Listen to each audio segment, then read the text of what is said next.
But here are our new aquatic packs. So what do we want to look like, people? By the way, let me know if volume's off and all that kind of thing. Music's a bit loud. I can drop the music. Let me go back.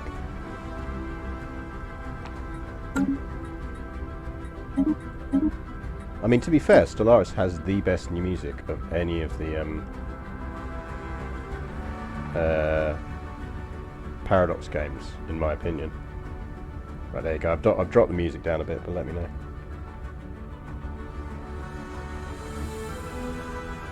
Like, I legit think Stellaris has the best soundtrack of any Paradox game.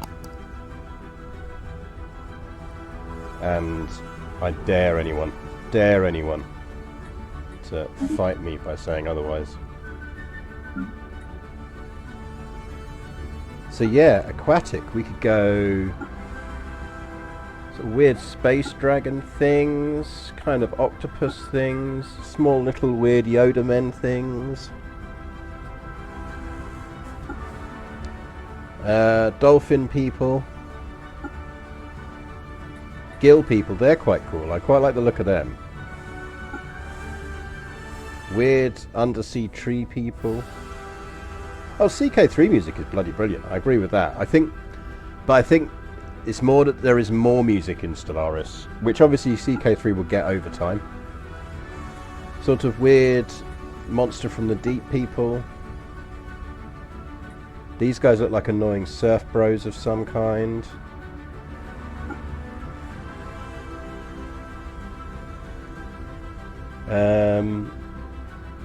I've not played Undertale for ages. I did play it quite a lot, moons ago. Those kind of things. He looks fun. Octopus people, weird see-through people, people with kind of weird giant ears. They look quite sciencey. I think if we were going to go with the sciencey people, we go that. I think we go these guys. I think they look warriorish. They look kind of like sea warriors. Right, what are we calling our species? We can also set primary genders for all leaders and pops to have. We can make them all female or male, or indeterminable. Let's go indeterminable. Name. Probably should have thought this through.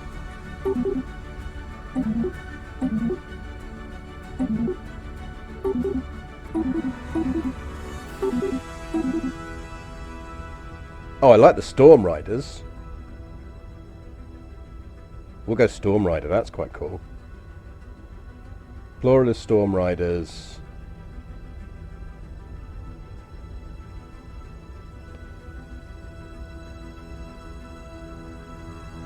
Could go...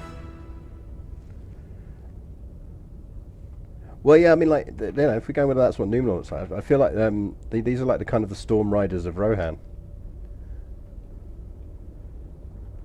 What would be the adjective for them? Because it wouldn't be Storm Rider in. Be Ridrian? Amantix, welcome to the stream.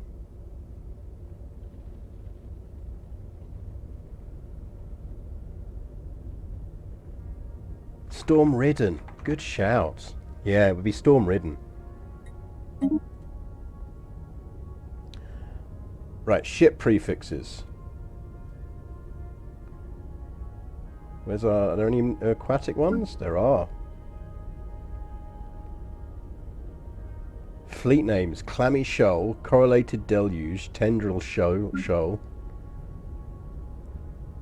That's the proper pirate ones, which is quite funny. I think we'd probably go with Aquatic 3. That seems the kind of military-ish ones.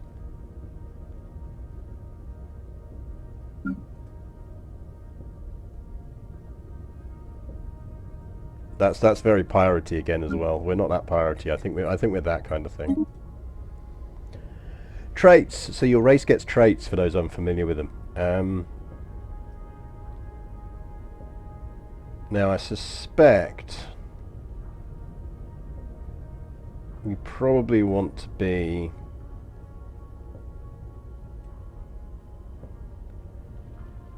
See, I do generally like being ingenious for the energy credit boost. It is so useful.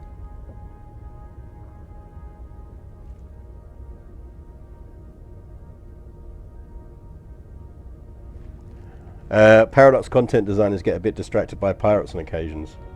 Yeah, I'm not surprised at all. Don't think we want to go extremely adaptive.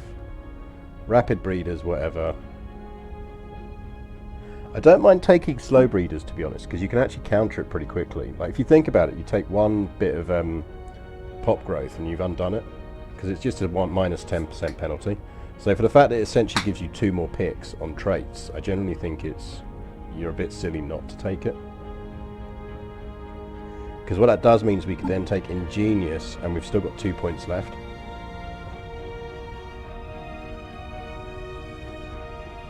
So we could go communal for less housing usage, can be quite useful. Consumer goods usage down is pretty good as well.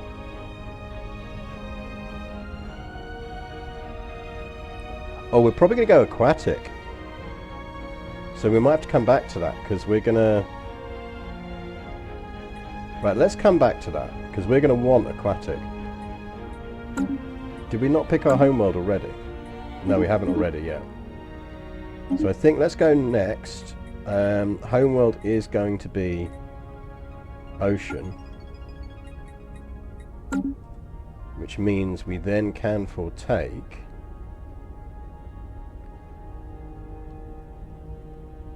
aquatic.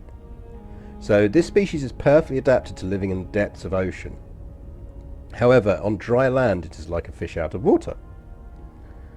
Ocean habitability plus 20%, housing usage on ocean worlds is minus 10%, food, energy and mineral output on ocean worlds is plus 10%, housing usage on non-wet worlds is plus 30, and habitability on non-wet worlds minus 20. I think we absolutely go with that. We are fully aquatic. We are well and truly signed up to our aquatic revolution, which means we actually have 1 point left for stuff. Could go quicker. Leader experience can be quite useful. Leader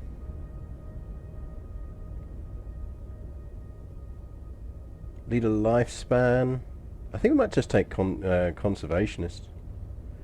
Consumer goods, lowering consumer goods is pretty damn useful. Should probably just go with that. Well, it does, it doesn't, it doesn't, it doesn't, because the beauty of it is you can you play lots of different races and you can design a many of them. And the nice thing is you can make it so that they appear in game as well. So if you've designed a bunch of races and had fun with them, you essentially can come back to the point of like suddenly finding yourself in a galaxy with one of your own races. Homeworld name. Give me some homeworld names, chats. Now, this has got to be a reasonably, not a serious homeworld name, but it's got to be thematically appropriate. So Fishbowl is not what it's going to be, much as I'm sure you'd like that, Pirate Penguin. So give me something that sounds suitably aquatic and warrior race-ish.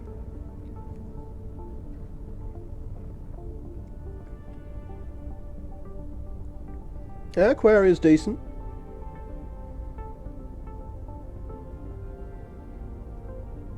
See, I see what you did there, Romantics. I see what you did there. Same reason we're not going with SeaWorld.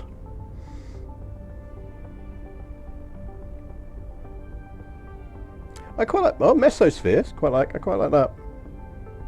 Let's go with that.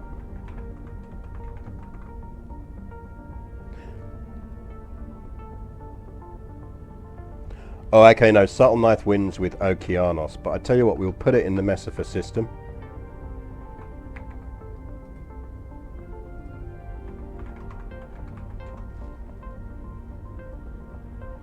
Oh, Cousteau is good for a star name. Sharktopia would be good, but we're not the shark people. We're not shark people. Is that actually how you spell Cousteau, as in Jack Cousteau?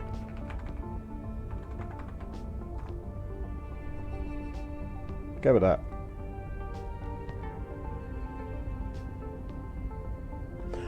Actually, yeah, you're right. Cousteau is more of a ship class. That's a good shout. Let's go Okeanos and let's go with Messifer. I like that.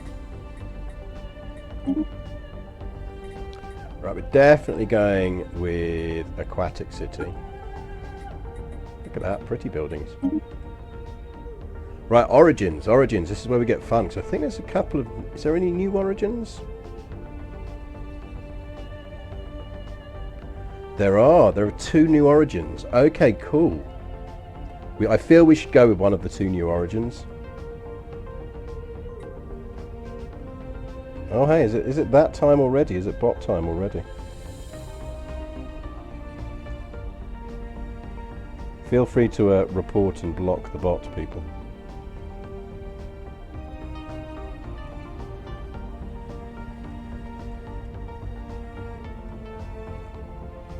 I mean, I really don't see why they make you kind of actually put a word in the submission. You should just be able to go, it's a bot account.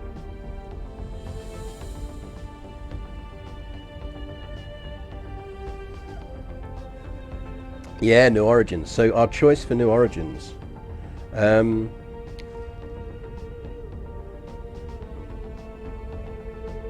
Yeah, see, I think the Dragon one's the more story-heavy one, isn't it? So we've got, here there be dragons. Here be dragons. Since time immemorial, this civilization has shared its star system with a formidable dragon. The mysterious creature's behaviour sways between distant benevolence and haughty indifference. How this relationship will evolve as the planet dwellers take to the stars remains to be seen. Start with a space dragon roaming your system. The dragon may protect you from harm, but beware its wrath should you displease it.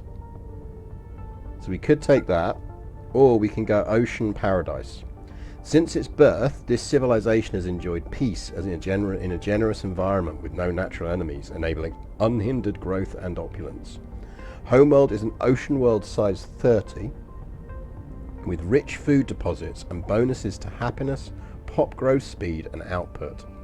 Guaranteed habitable planets are instead frozen worlds.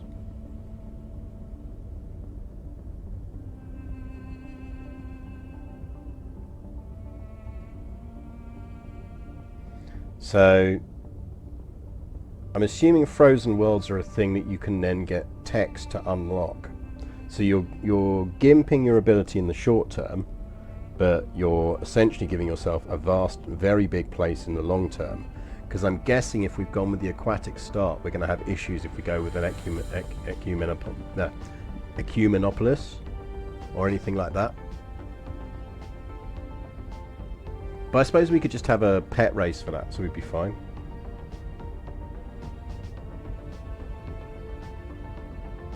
There's a new ascension that builds on Ocean Star. Oh, okay. That could be quite cool to do then.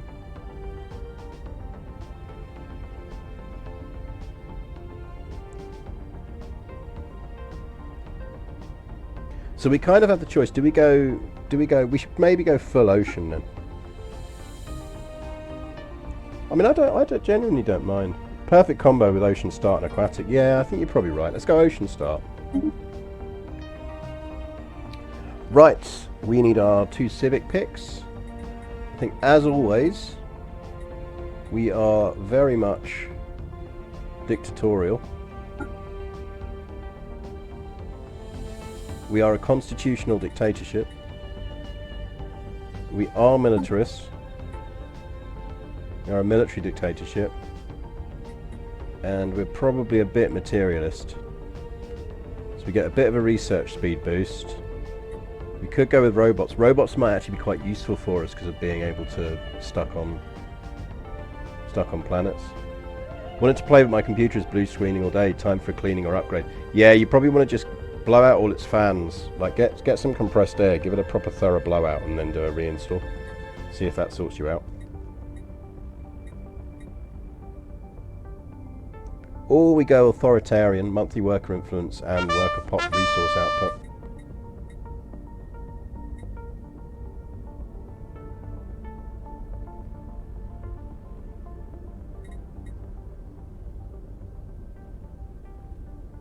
And maybe we go authoritarian.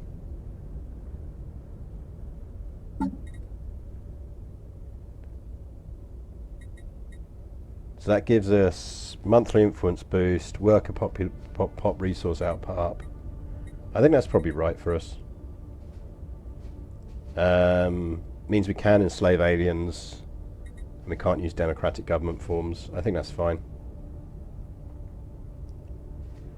I think... Ooh, anglers. That's new.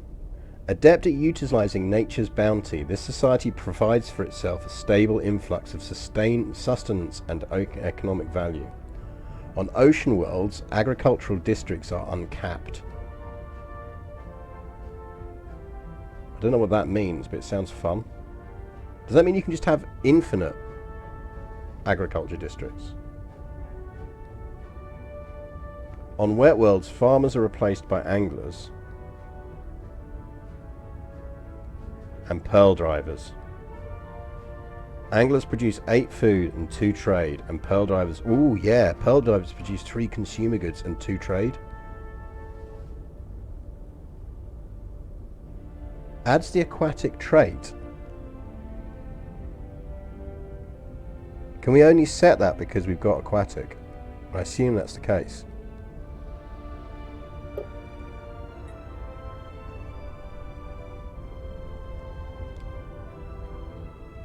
So I think if we're doing that, I do want my Distinguished Admiralty though. I like my Distinguished Admiralty.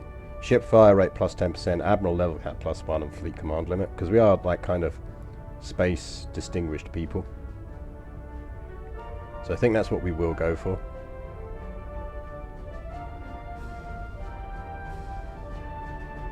I think that will do us.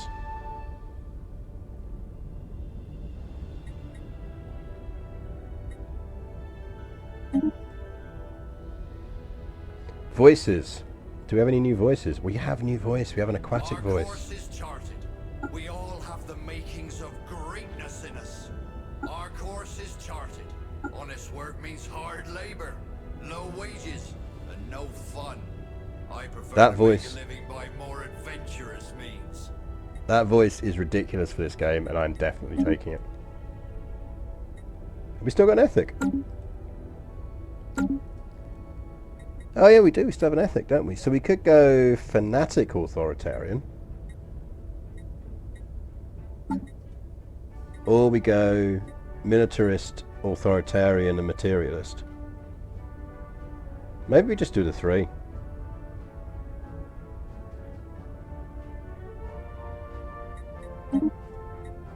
We all have the makings of Yar. Empire name.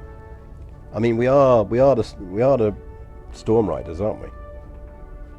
I suppose we're the Riders of the Storm.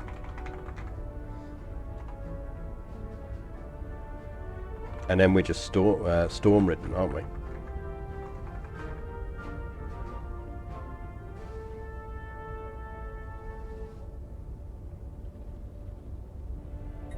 So does that actually mean our species name should be something different? I always get a bit, No. We'll go with that. We'll go.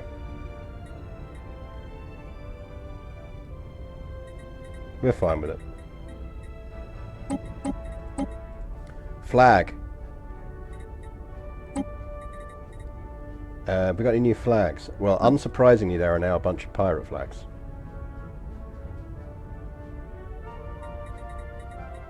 I feel we should go purple. That purple. And I feel like we should be that.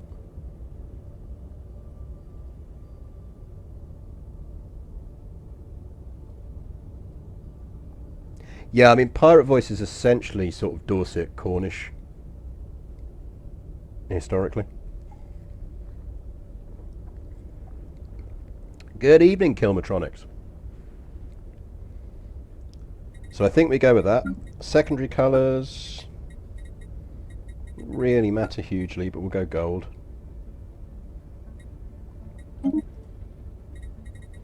Ships, we are absolutely going, look at these bad boys. How cool is that? Look at that. Which way do they fly?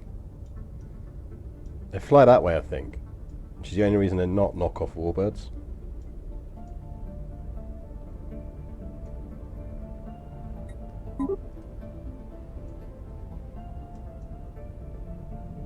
I'm absolutely, yeah, I love that they've added this finally. Yeah, these ships are lovely, man. Look at these. How cool are these?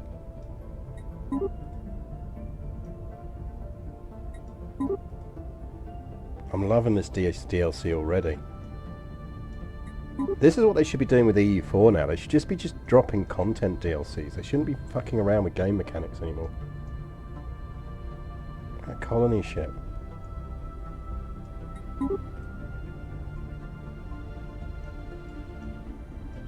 Like, let the content designers do their thing. And focus on making new games while they have fun. Yeah, that colony ship. The science ship with the rotating thing. But that is lovely.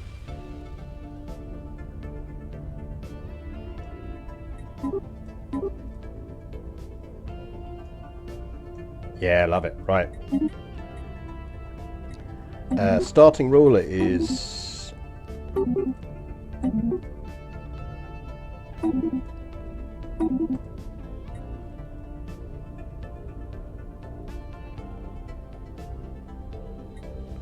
I'll tell you what, you can have the honor. There you go. You have a suitably relevant name for our race, I think. So you can be our first ruler.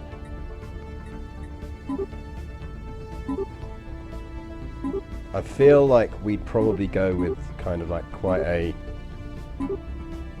Because we are a warrior culture, so it's either going to be that one. Or I think it's that one. We'd have shit on the walls, let's be honest.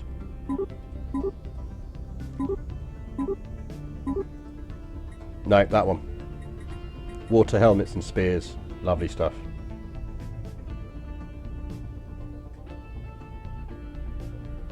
Ruler title is definitely Grand Marshal. No, it'd be Grand Admiral, wouldn't it?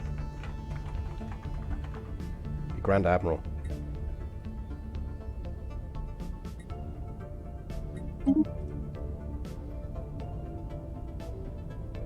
There we go. Let's save these dudes. I don't think you get a hairstyle. Because these are all locked out. So I think it's just... But if we'd had humans, you'd be able... Or various of the other ones, you'd be able to change colour variants and things. And if I was playing with mods. But I'm not.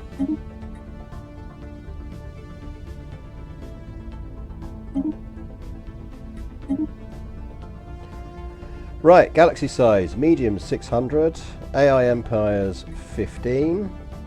Maybe go for a large if I'm going to do that. Should we go medium? No, let's make it crowded. Let's go small but crowded. 2 AI advanced starts, 3 fallen empires, 2 marauders. Oh, we go large, we'd have 3 marauders. 3 marauders, 4 fallen empires, 18 races, 3 AI advanced starts.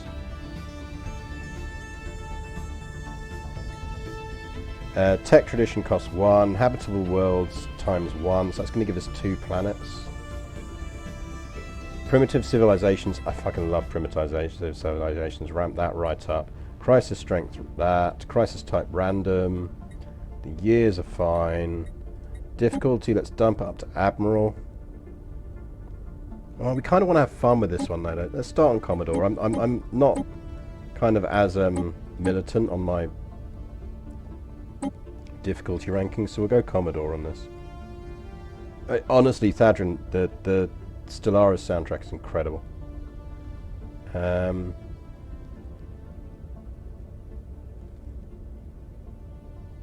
Yeah, I could go Admiral and scaling. Let's go Admiral and scaling.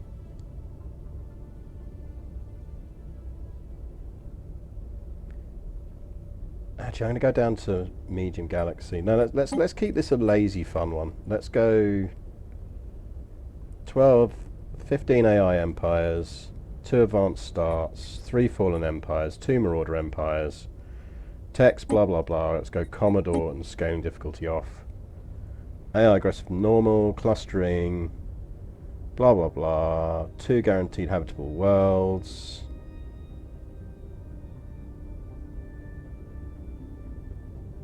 Is that new? Oh no, that's the stuff they brought in last patch, isn't it? And Iron Man's on. Right, let's go for it.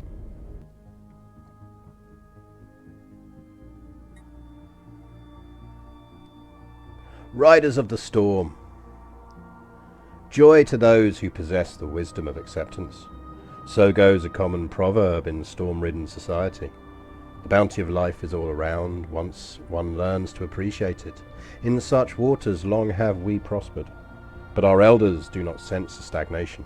They confuse our survival instincts with impatience. If we do not seek change, change will find us, and we will be unprepared. We cannot be alone in this vast universe.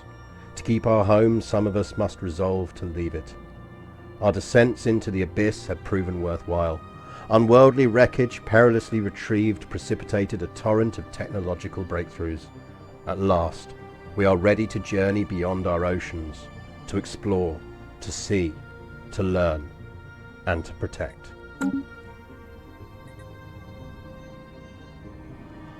Oh, you should absolutely design your own races. It's super fun. This is actually one of the rare times I'm playing this on my monitor as well, rather than on my TV, so excuse me while I geek out about how amazing the game looks. There's our planet. There's Okeanos.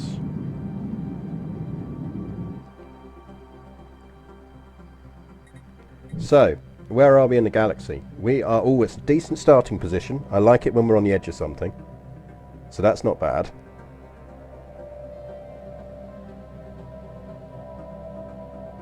Yeah, like basically you spend most of the game on this view. But actually, like, you always forget that actually if you look at this, it's intensely pretty. I will try and remember to zoom in for the space battles though. Right, first things first, construction ship. Get started on getting us some of these resources. Normally we've got... okay. Have we not got... we don't. We're already mining all of our energy. So for those new to this, these are your kind of primary mana resources going up here. So you've got energy, minerals. Energy tends to be like money. Minerals is for building things, like buildings and stuff. But you can also turn minerals into alloys, which you need for ships. And minerals can be changed into consumer goods, which you need to keep people happy. Consumer goods then power science. Influence just picks up. And food is what your people eat. And all of those resources in some way you'll actually use for doing stuff. Planet size. That is a big planet. That is our size 30 planet. Holy shit. And these are anglers, or are they not anglers on this planet? I feel like... yeah, these are anglers. So anglers produce food and trade value. Pearl drivers produce consumer goods and trade value. Approximate job production 12, 3, plus 4. That is tasty, man. That is tasty. Oh, I'm liking this already. And look, we've got loads of energy districts, and I really like having a home planet that's heavy on energy districts. But worth remembering that we're going to need to push for Unity early on quite a lot, because we're going to want to unlock our first Ascension perk, I assume. Because I'm guessing the Ascension perk... say there's one that's specific for our start. Hydrocentric. No longer shall we settle for good enough. Replacements for our oceanic abodes. No planet should be deemed fit for colonization until it has been thoroughly inundated. Allows the construction of ice mining stations on starbases, which enable the expand planetary sea decision on ocean worlds. Species with the aquatic trait gain 50% greater benefits for living on ocean worlds. Penalty living on... yeah, so we know that. Unlocks the Deluge Colossus weapon. So we can literally just like flood our enemies' planets. Nice. And I think terrestrial sculpting, which is the required tech, is only the first one, terraforming one, isn't it? So, oh, that is lovely.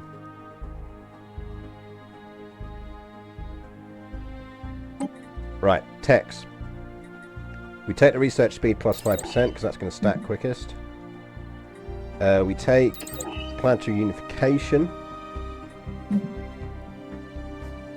And probably that because it's going to stack quickest as well.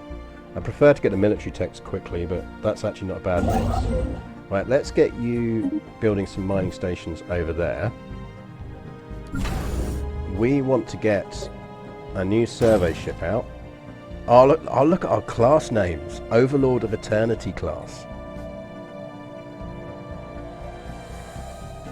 That seems that's not a really good name for a scout. I like that we've got this kind of pseudo E&M Banks thing going on. Oh man, can we not rename the scout class? I would totally have renamed the scout class. Right. What am I doing? I'm getting distracted. Build me a science ship. Right, we're going to do my normal tactic of... He's got anomaly research boosts, but my key thing is working out where we hit other people. Because this is a crowded galaxy, so we want to nab our corner as quickly as possible. So we get him headed out, he's building. Anything else I'm missing doing? It's a while since I've played. Well, not up to fast. We are going to want another leader. Right, we will get that dude. So he's ready for our science ship.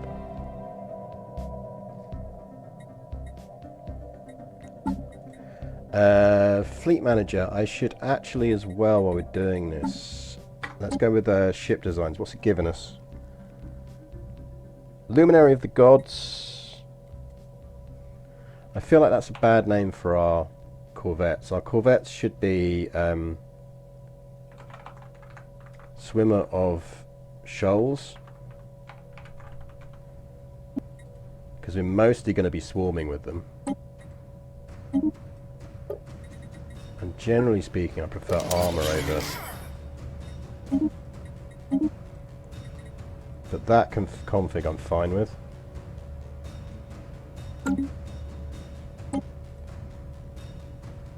And what should our defense platforms be called?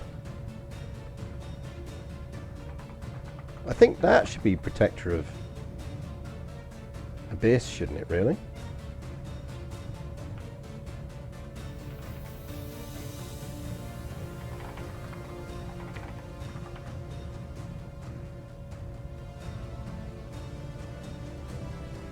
Wall of Coral.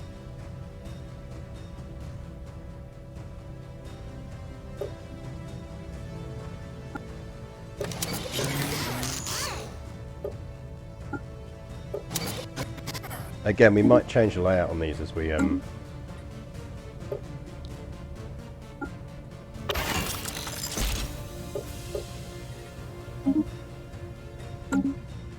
go through.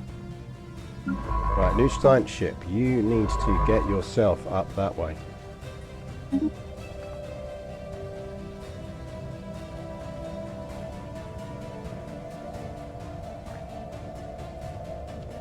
Because what I want to do is push down the pathways and see where I hit people. Because we're going to get 4 starships out pretty much straight away. Let's go up to extra fast and we'll just pause if we hit things. So construction, get that building. So that arm goes out. That one goes up this way. Do they connect to anything? No, that looks like a dead end to me. So you go that way. And you carry on pushing down that way. Got to push down this way as well, work out where we're going down this way. Okay, who have we bumped into? Because that could be annoying. Okay, now that's probably manageable. Right, not being funny, mate. I reckon you can probably slide past that.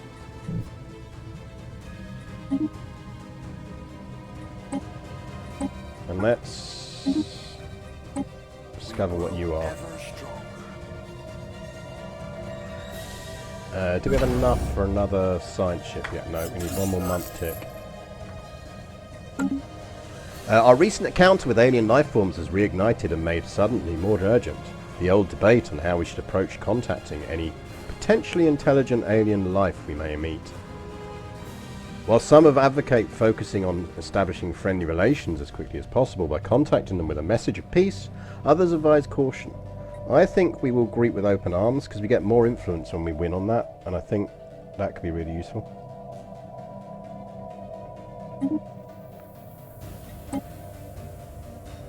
Yeah, they do look like ancient mining drones to me, so feel free to skirt past them there, little ship. You can now build an Overlord of Eternity class. You're still pushing out. So the next ship we're pushing out, we need another leader. Normally research you'll do. So whatever happens, that's a terrible planet. But whatever happens, we might as well go there first.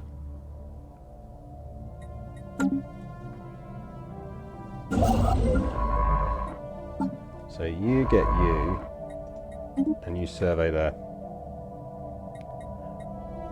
Right, so we have a stagnant ascendancy down there. So that's one of the fallen empires. It's the enigmatic observers, so that's not too bad then. So push on up that way. And you might as well go chill over there, because that's where you're going to be needed. Or rather there.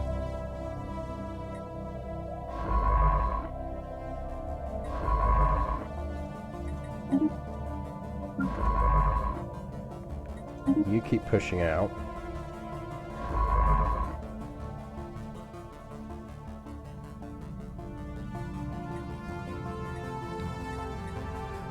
Greetings, Storm Riders. As you no doubt know, we Skydairy are dedicated to the study and conservation of all forms of life in the galaxy. We have studied your species and determined that the Riders of the Storm is unlikely to last for a few more centuries at best. To ensure a continuation of the Storm Rider species, should the worst befall your empire, we would like to acquire a part of your population for our endangered species preserve. We will construct a special reservation that perfectly mirrors the natural habitat of your species, and its population will be well taken care of and protected from all harm. So you need not worry on their behalf. So what do you say? Will you contribute to our preserve and safeguard the future of your species? I mean, this is one of those ones where you just might as well. Because A, they like you. Okay, you get the 10 years of negative happiness. And we lose one pop, but I mean, we got it early enough in the game that it's actually quite useful to get it. Because theoretically, they might come back and give us some nice stuff as a result. So. Okay, we just encountered 3 alien races in the same star system.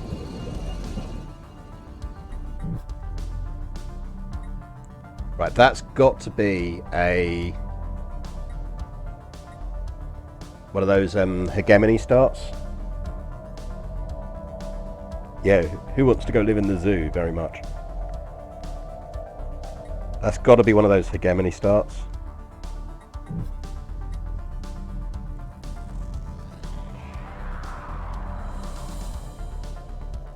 So I think we want to lock those dudes in as quickly as possible. Go survey there. Start doing that.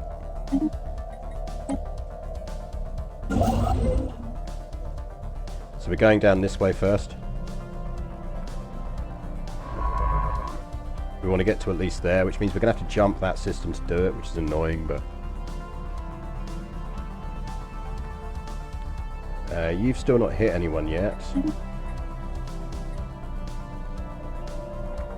Can get another science ship out, so let's get another science ship going. Need another leader. Got another anomaly, guys.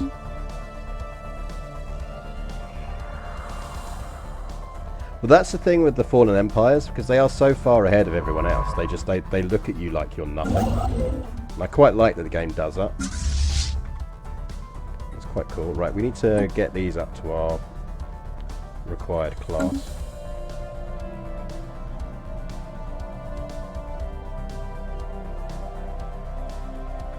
Right, new science ship is out. Slightly worried that we're not seeing a lot of planets.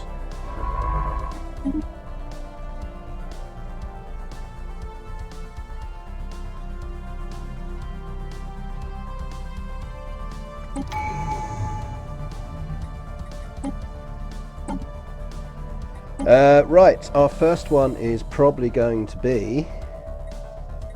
Did they add any new ones of these? I don't think they did they?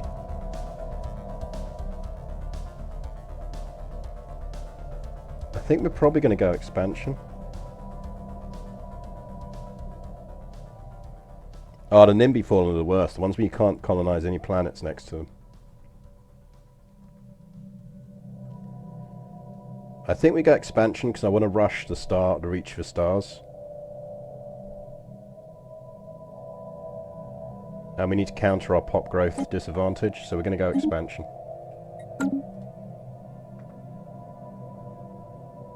Ooh, we got an alloy in the system next to us. Always nice. Ugh, the Gruner, that's precisely fuck all used to us.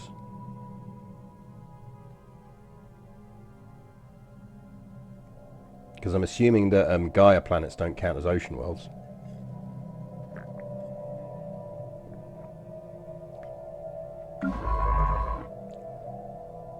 Right, there's a desert world up there. Keep flying around and see if you find anyone. Space charts updated.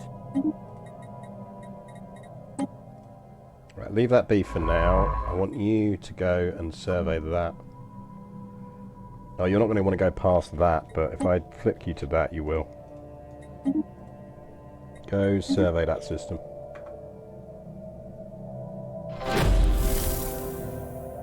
I wonder if they're going to connect up with us up here as well. Might as well do that now, so we've not discovered a world. Right, I'm going to leave all the anomalies be for now, because they're not that critical to us. How far off our next perk thing are we? 18 months?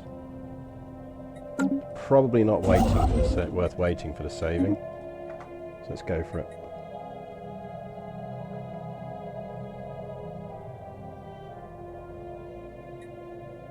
So in an ideal world we'll get to there before they do, but I don't think we will. We are being contacted by aliens. Right, that is them identified. So they are indeed ancient mining drones. Stay away from them, lads. Now these people will probably identify us first, but there's no harm in trying it. We grow ever stronger. We do indeed grow ever stronger, my love.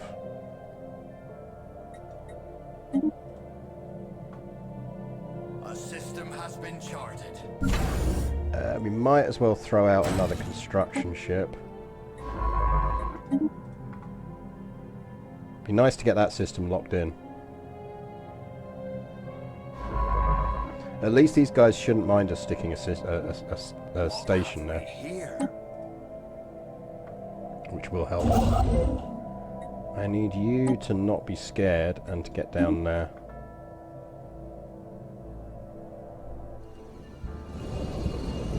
No, they've already locked that one in. So give up on that and get down and start surveying down there.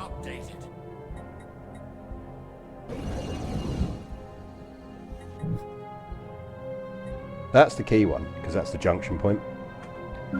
Meanwhile, new science ship, you go find me what's going on down here.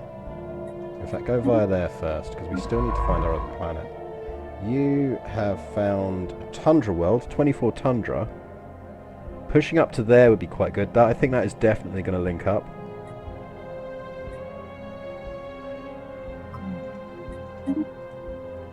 still think there's got to be someone else around up there. Grow ever stronger.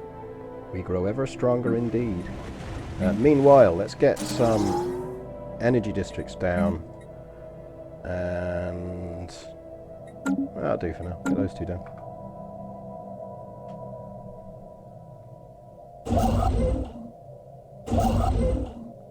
And you move there.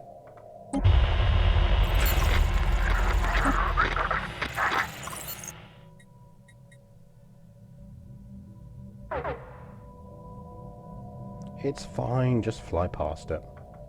We're quite lucky actually on that placement there, because if that was somewhere in the middle, we'd be slightly screwed.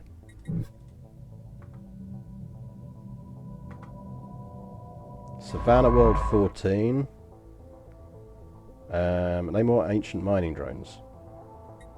Yeah, maybe don't survey that system.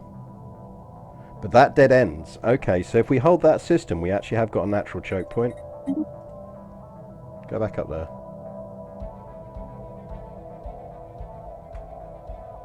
Go have a look at that system instead.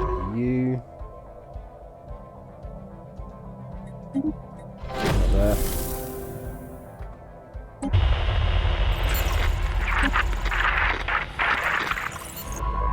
Nothing interesting there.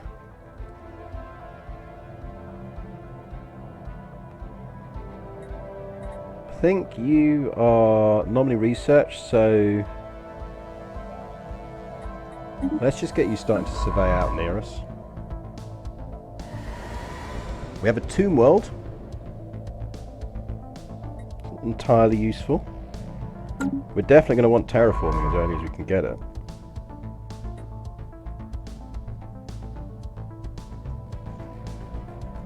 Right, get going around there.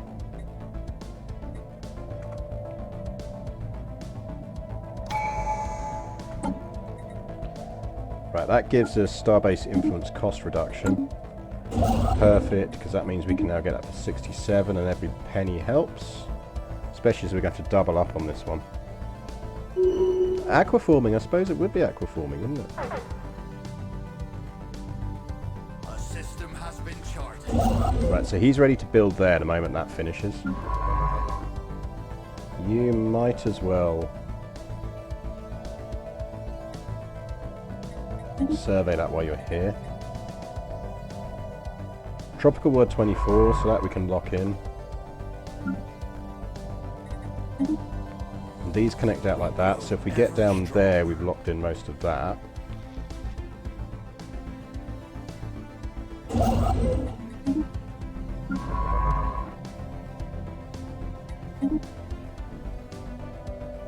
There's a lot up there that we kind of probably want to stretch to.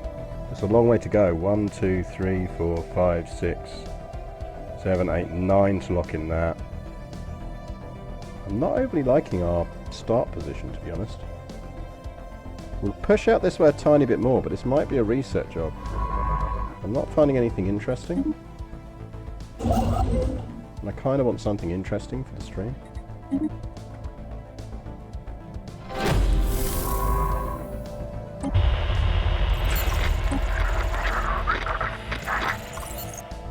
Let's see what we find down here.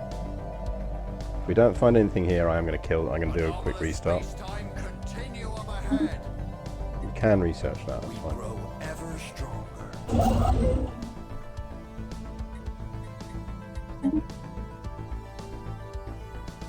Now that's a survey ship, so we would technically beat them to that.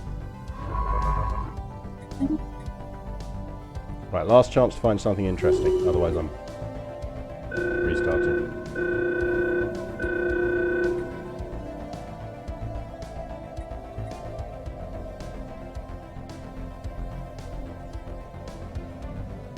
The ISS Noble of Twilight was planning on testing out numerous scanning features to solve before we lost contact. Science vessel seems to have sunken into the gas giant and appears to be dormant. Issue project, free the ISS Noble of the Twilight. I mean, that is interesting, but I'm still holding on. Okay, that's the Marauders. I'm feeling very boxed in now. I think we are going to do one attempt at restart.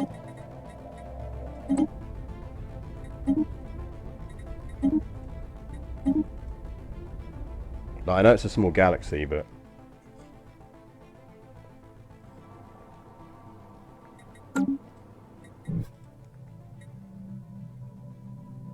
Oh shit, actually, you know what I am going to do? Really don't like my secondary colour on that.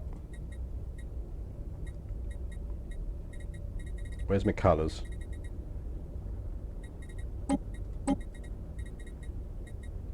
Secondary colour can be... that.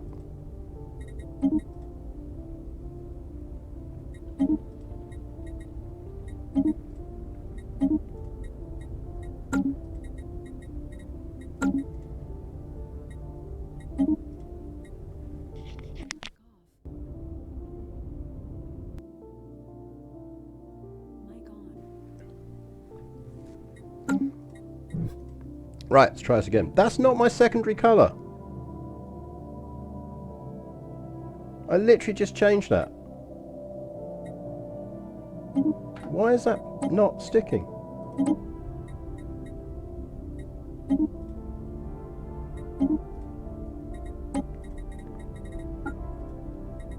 We want primary is that, secondary is that. Next. Save. Yes.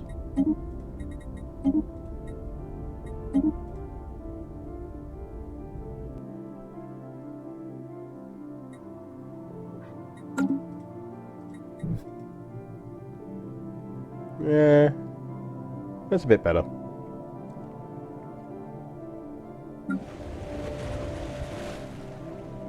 Love how many angular things we've got there. Oh, did I hit no the first time round? Right, research. Probably don't need hydroponics anytime soon, so let's go research again. Strikecraft, straight away. Take Strikecraft. That's our defense platform sorted. Right, we're a bit more of a central position now, which is potentially perilous, but we'll see. Right, build a mining station. Don't worry about doing any of that. Let's get you going. So you're going down there. Give me another science ship. Leaders. Survey dude we're definitely taking.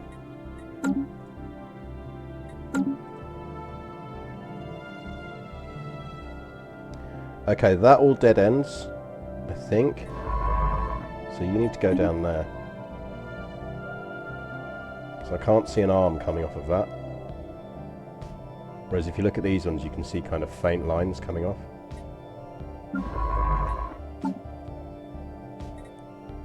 Right, give me that dude. And I think we can pretty much guarantee straight away that we're going 1, 2, 3, 4. 1, 2, 3, 4. 1, 2, 3, 4, 5.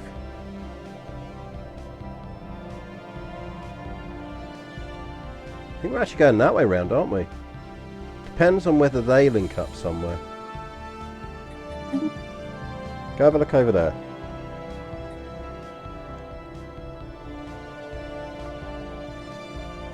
Oh, okay, so we don't need to go that way.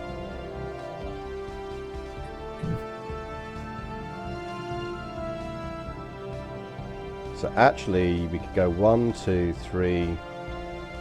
That's not an arm. That's not an arm. Survey there. And you explore down there. We grow ever stronger. We grow ever stronger.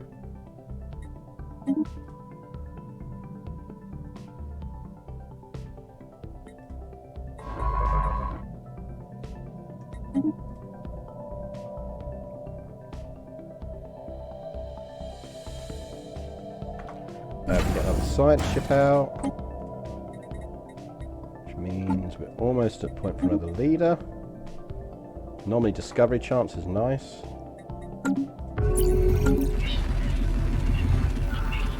Enigmatic spacefarers, but the good news is it's going to be someone like the curators. So that is potentially quite good, having them hanging around near us. Right, I think we definitely want to be going down there and then across. And that's going to lock in that whole section. Because that's got to link up to someone. Go and have a look down that arm. Ever stronger. We'll greet with open arms to give us more influence, and that's quite critical early on when we are meeting people. So you get a new leader. You go up this way.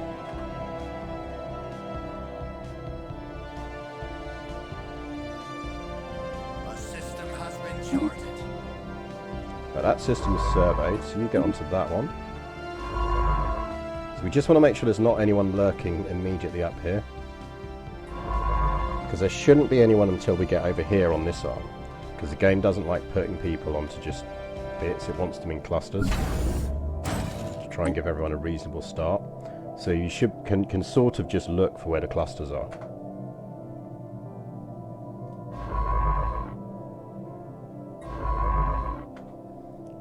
So you head over there. Right, that's science ship number 3. Go look at that. Okay, science ship number 4. None of these things are particularly useful. So you can have physics, dude.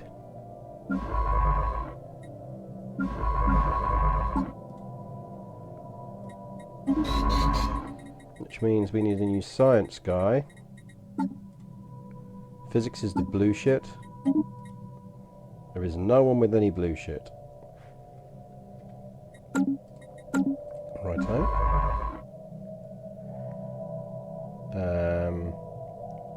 You're better off actually being our person that pushes up, and you're better off surveying because you've got anomaly discovery chance.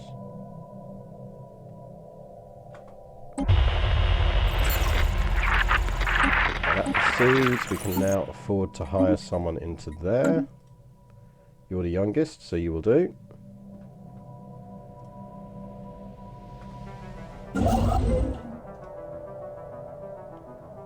Still no clue which of these two ways we should be going first.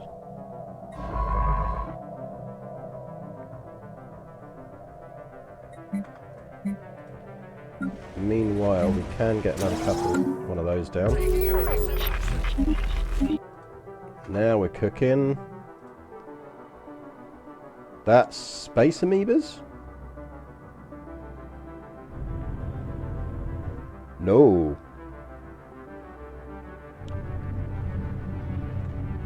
Who's that? Drones?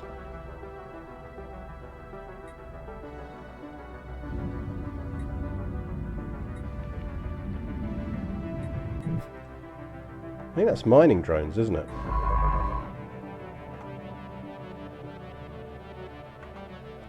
Go there. Let's mark that as a restricted system for now. Can get round it.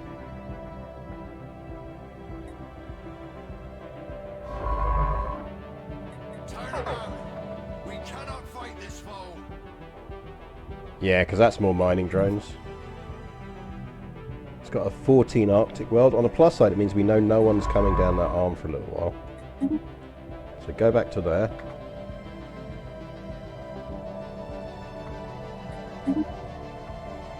So we don't have to rush down that side.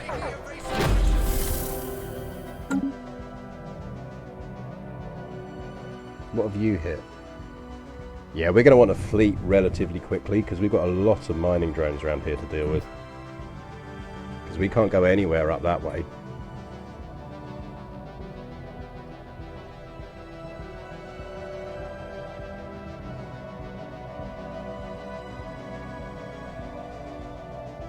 So we probably actually don't want to go... There's no reason for us to go expansion on this then.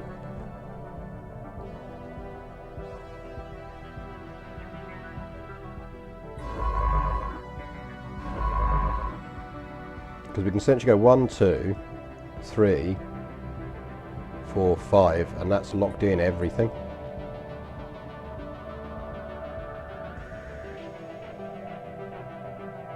Oh yeah, isn't there a relic for the big drone hub? So you're surveying that, you're surveying that, so actually you might as well start by going to do that. Which means we can actually do something I rarely do, but should do more often. Should we probably actually go Discovery first?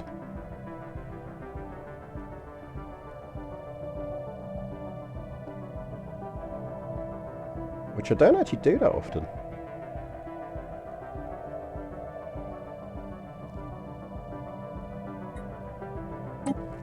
Do a Discovery first. Does mean we want to keep out for the 10% population tech, because we're going to need to override our natural population restrictions. What have we here? There is new information in the situation log.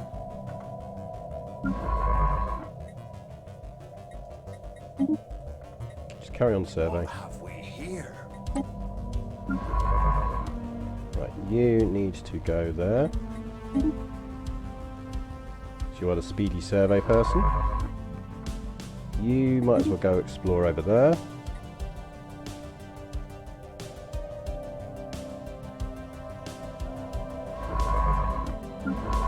One of these ships. Go and actually have a look down there. Let's explore out our home cluster.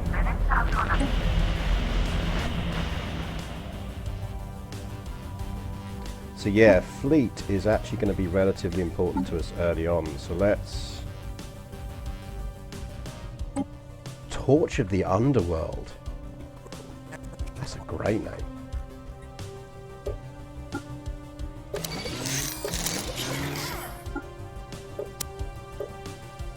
So that'll get us some lasers and some kinetics. Go with that. You are the protector of eternity. I've got to untick the freaking box, so let's do that again.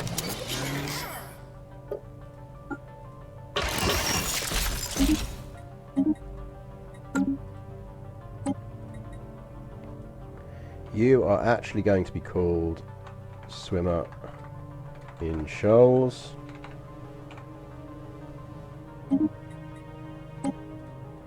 And you are going to have 2 armor, and gun configuration is fine. Which then means we can delete that one.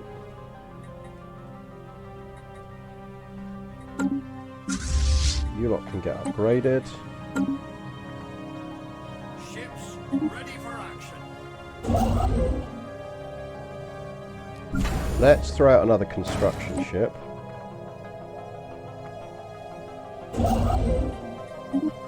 And you might as well build those mining stations while you're there. Anomalous space-time continuum ahead. Hey, look, don't mock my cruisers, man. My cruisers are lovely. Can't build another one of them yet. You head down there. So let's see if there's anything interesting lurking around this arm. So we've got Tundra World size 23. It's nice and terraformable. When we get the tech, that'll make a nice ocean world. Oh wow, okay. So that means we've probably got... we got a couple of the kind of curator level races. That's quite nice. We've got quite a nice sort of compact potential empire here. How do you have no orders when you haven't finished surveying?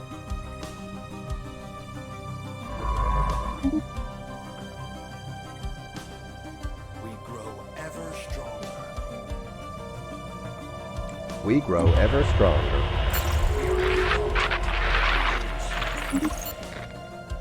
High Curator, Petals of Bronze. First contact with the Curator Order. Greetings, Star Travelers. We are the Curators. Our ancient order was established eons ago by the various galactic powers in ascendancy at the time. We are dedicated towards the preservation of all knowledge in an effort to safeguard the galaxy from descending into yet another dark age of mass extinctions and barbarism. We failed. Few of us remain today, but we are no less committed to our sacred mission than our predecessors were. We are willing to share some of our knowledge with you, for a price. That is useful, because they do give a very nice tech boost. How much are they going to cost us? 1,000. We can get that. Fucking Gruner again. Utterly pointless. Well, I suppose it does give us potentially a planet somewhere nearby. So we do know we're going to get another planet, more than we've got already. Your anomaly discovery chance, so we should actually have you surveying places. So go survey there. So that's either artisans or traders. Either way is good news-ish for us. Go explore. Space charts updated. Leave that be for now. Let's get all of our surveys done. Continuum ahead. Turn about. We cannot fight this foe. That's got to be drones as well, surely. Yeah, we need to get a fleet up and get some drone smacking going on.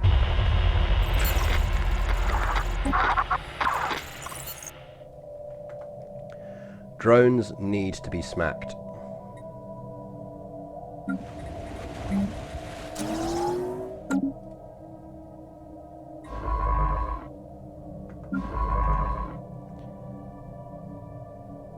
Your anomaly discovery chance? So you might as well start on surveys. Survey that system. That's got a size 16 ocean world. So is that the one that's going to be frozen? I guess we'll find out soon what that means. Size 19 desert world is nice. Terraformable. That goes down that way, so we do need to get across there relatively quickly. So in actual fact, you should start just surveying that before we go any further. You're surveying that, so it doesn't actually matter which way we go on that. Survey speed increased by 35%, so that is the best time to get this is early game. Our lookouts have detected an anomaly. Leave the anomalies alone for now. You, sir, will need to go... You can build the thing there. You can go to there. Space charts updated. You go resurvey there. Survey that one.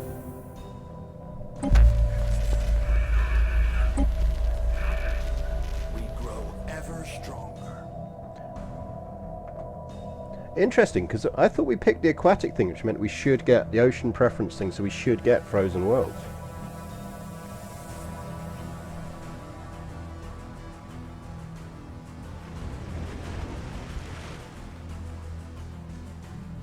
Because I thought it said that we were going to get frozen worlds.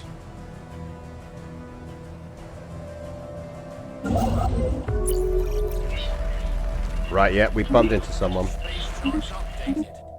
We're next to another federation of some kind. Yeah, there's a federation over there. Right. That's a survey ship. Right, we need to rush this. Right, you're surveying there. You can build there already. Get that down there. You get the hell down there as quickly as you can. You're not going to get there in time anyway, so we just have to kind of pray. We will at least get to there.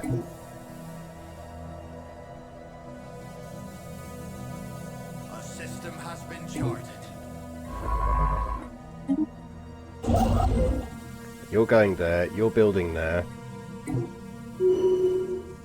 We probably won't have the influence to do it anyway. But Space charts updated.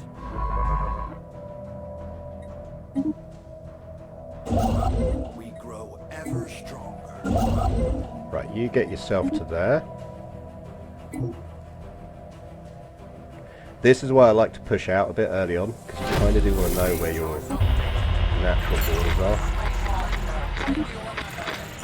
Oh shit, I didn't mean to click that. Who was that doing that?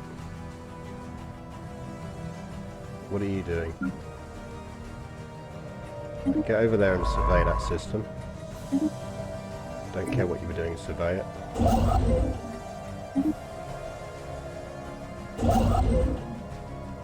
Because influence is what's going to screw us. We'll definitely get that. I'm just not convinced we'll get the next one. That's alright, there's that one over there. Meanwhile, on here, give me some more alloys, please. We grow ever stronger.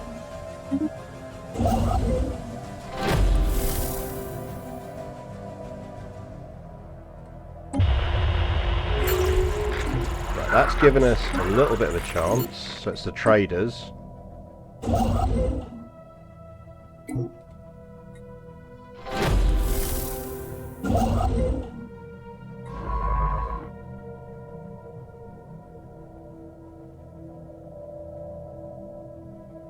Space charts updated. The system has been charted. Right, you are in that system. Build there.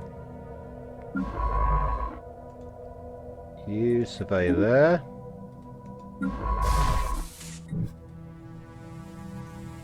You go survey there. Because if we're lucky, even if we won't get that, we might go for the jump.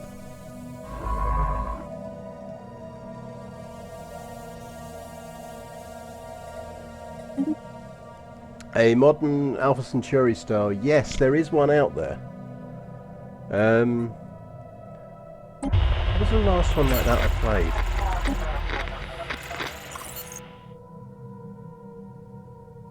There is one out there. Released about 2 years ago.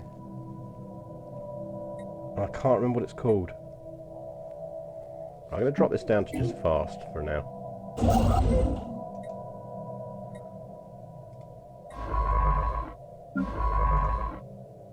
You might as well survey that.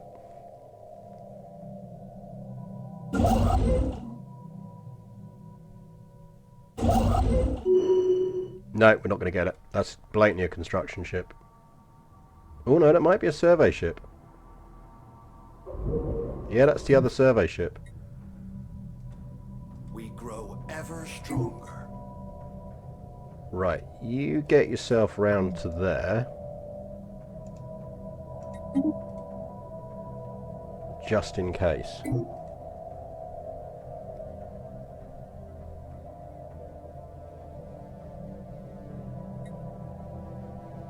Because worst case we can try for the hop.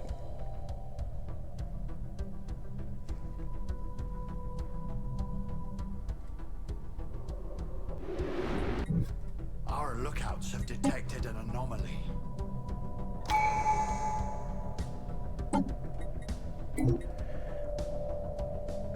Research station output increased by 20%. Research from Starbase Constructions has increased by 20%. That's actually really useful because we can build in the curator things. Or we go alternatives. I think maybe we take alternatives next. Yeah, so Beyond Earth was the official add-on thing for Civ, wasn't it? For one of the Civs. You know what's going to happen is we're going to narrowly miss out on this and it's going to really fucking annoy me.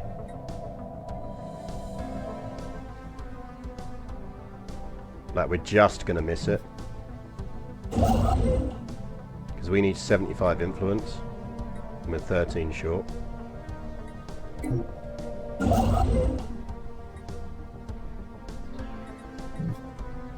Right, let's send one of our construction ships down there.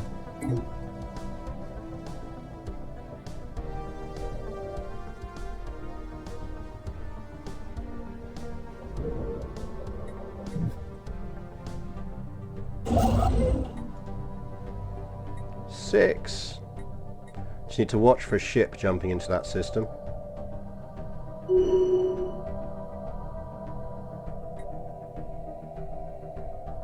3.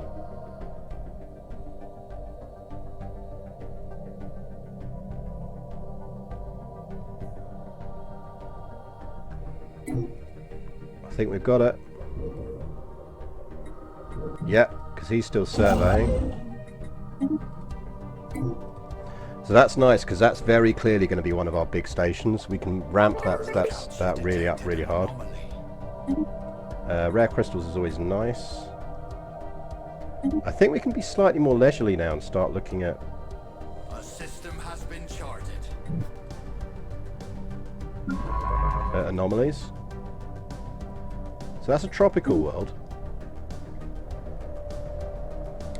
See, honestly, I'm not seeing what it said about, like, frozen planets or something. Technology secured.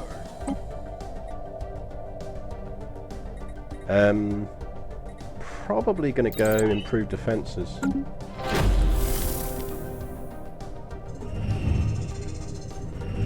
Salty!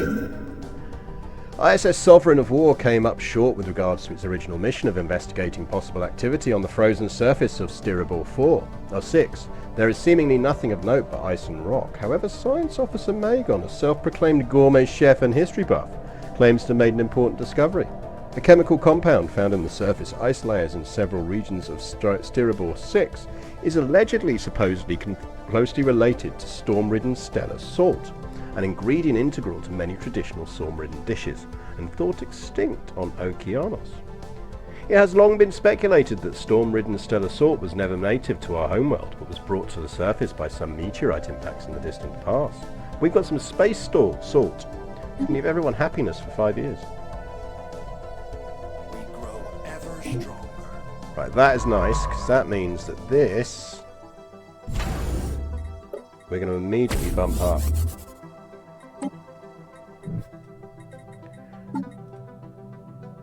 No, see, look, we're seeing those. That's got an asteroid belt, so it's Max Mining Districts 3. Oh, we've got some nice planets there. That's got wild storms. That's got the atmospheric hallucinogen.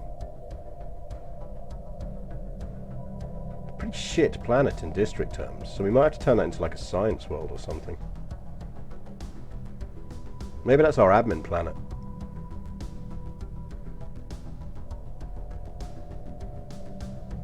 Or does it mean that it's a modifier on the planet? Does it reduce the districts you have?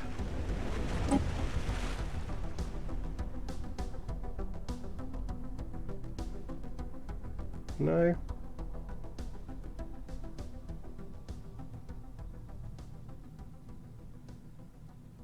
It's got dust caverns, so that one's going to give us some moat harvesting traps, which is nice.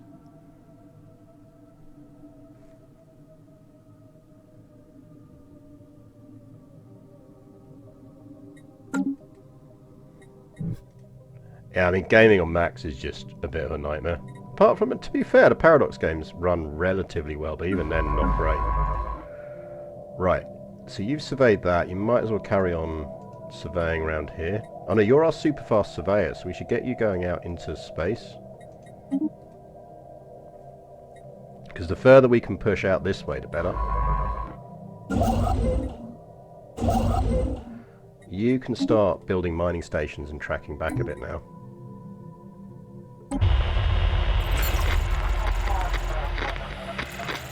Intellectual booty. Receptive, which is a good sign. Right, so we can... Food from farmers and anglers 20% boost. I mean, we kind of probably should just go straight for that.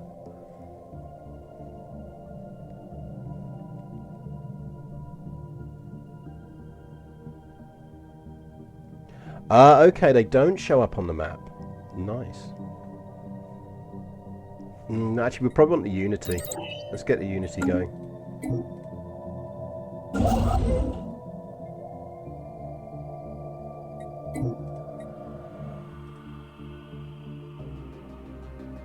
It's going to annoy me if that's a construction ship. Hopefully it's a survey ship.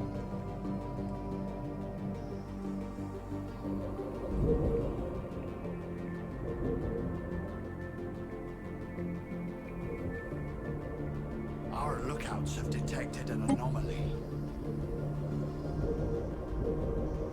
It's a survey ship. Because the thing we've got to worry about is them jumping that system. We could close borders to stop it, but I really don't want to because it's going to piss them off. The other thing we can do, because we can afford it, is we should buy the curator research.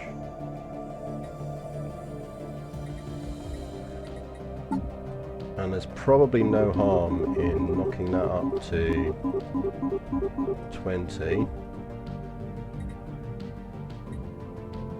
And maybe picking up some alloys and just doing a bit of quick reinforcement on it. We've got the energy to sustain it, so...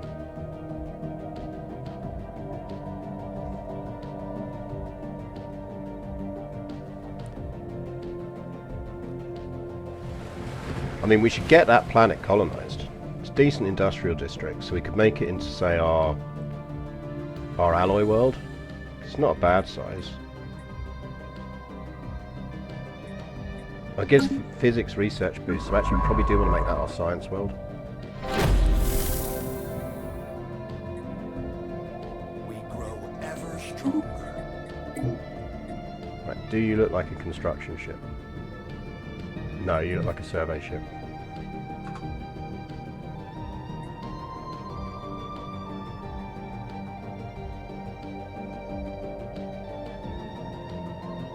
I have the Steam version, it won't leave my laptop's monitor. Yeah, well, you know, it's max for gaming. I very much like my Razer gaming laptop. I can technically stream off of that, it is powerful. Crazily. Our lookouts have detected an anomaly.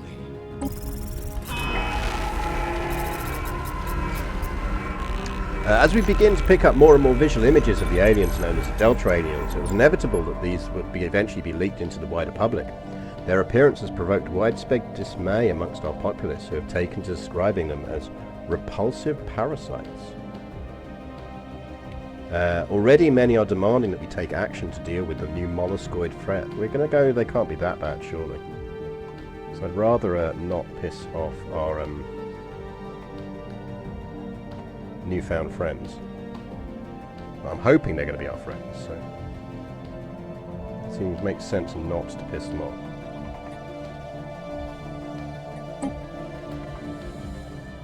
At the very least, we don't want to piss them off too quickly, because if they are in a federation or a hegemony, they're going to have buddies, and we're not going to have buddies. So avoiding a war with them early on would be a good idea. Right, that dead ends. That dead ends. Your survey speed, so survey, you are anomaly research speed, so let's get you started on the anomalies. Space charts updated. You are just live for a long time, so you might as well start researching anomalies as well.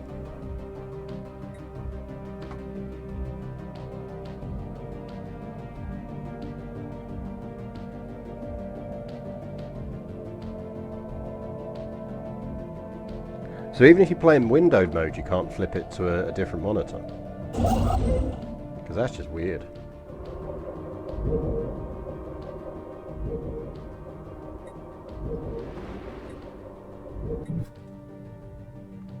We grow ever stronger.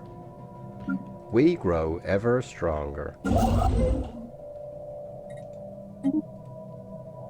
Get those mining stations down. We actually want a station there so we can get those 10 minerals, because we are low on minerals, because we haven't really got a mineral planet.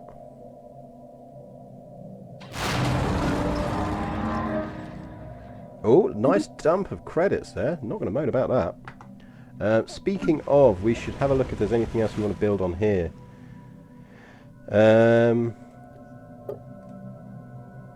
Jobs, there's still a couple of jobs they can take.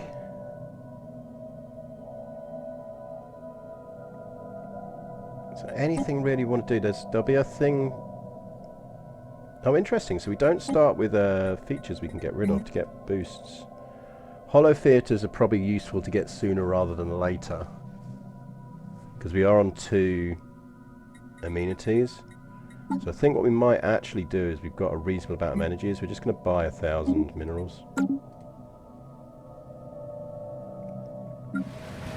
And we will build some hollow theatres, so they're done.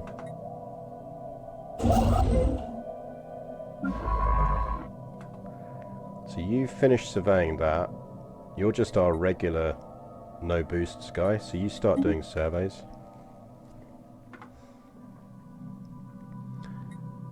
I don't know if we're dolphins as much. We're more sort of space squids. Sort of space squid dictatorship.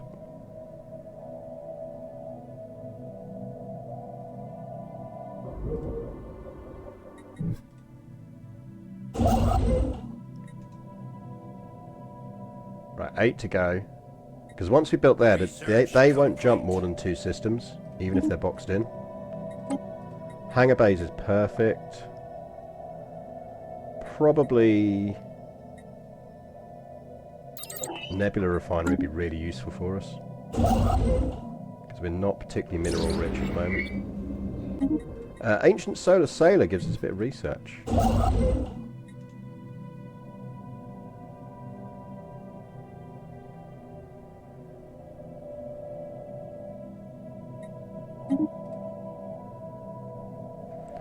That's assuming we can find a nebula.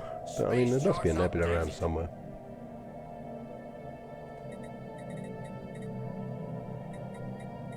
Actually, that's a good point. Do we want to go with that? It's the mining station output 10%, but...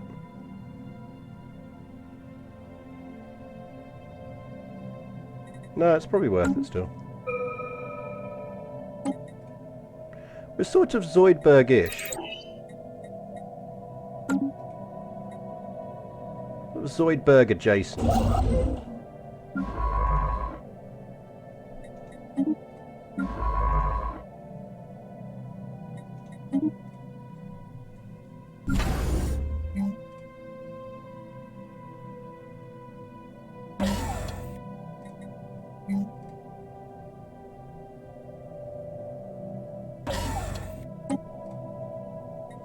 So we're going to build that station up pretty big straight away because it's our border station.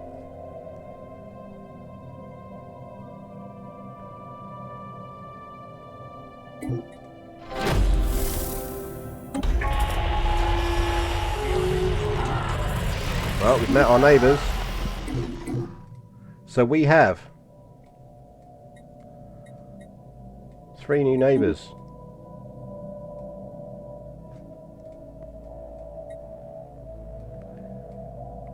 We have the Athalith 3 sovereignty. Oh, it is a hegemony. Ooh, we could take that over, you know.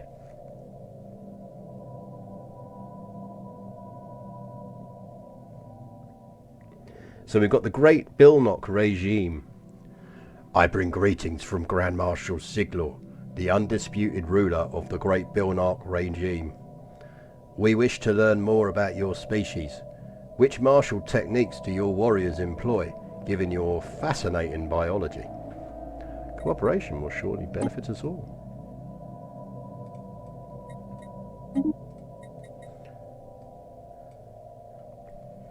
Our conductor sends regards from the ruling council of the Allied Arabian Stars. We hope for a productive relationship with your impressive nation, and our military has been instructed to treat all members of your species with respect. We like them. They're also kind of tentacly. I represent the Athalith 3 sovereignty. Our elected leader, Commissary General Marku, believes in peace through strength, but do not be alarmed by our military spendings.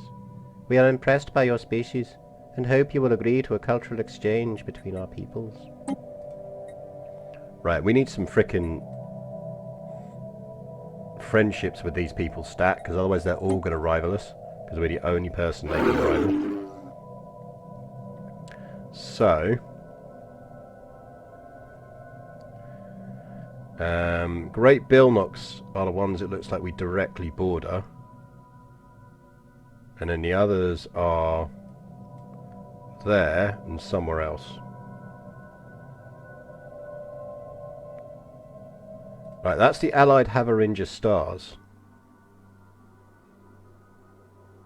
So the Allied Haveringa stars are the ones we immediately border. So these guys are the guys we want to initially be very friendly with.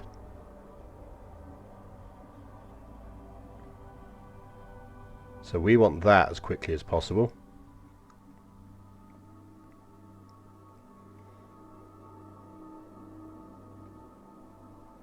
So we want to improve relations. And we probably want to dump a bunch of stuff on them for favours.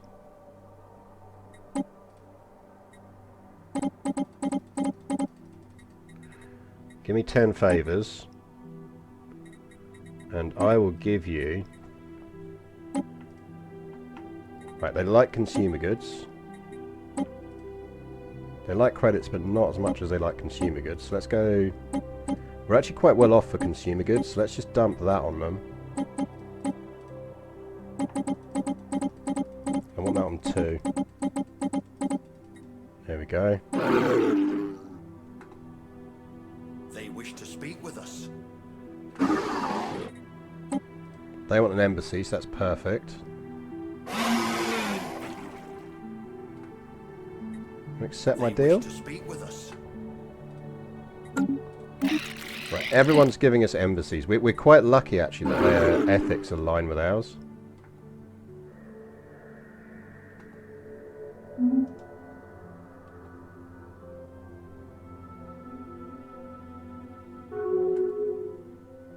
Right, they took our favours.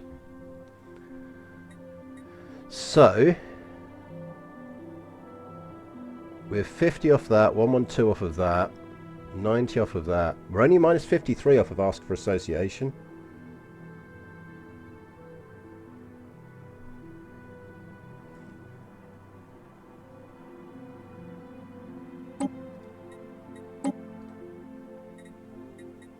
So actually, let's just give you a ton of energy.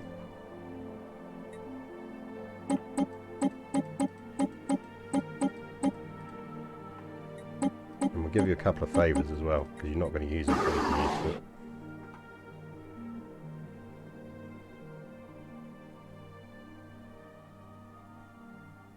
We grow ever stronger. Bosh, right.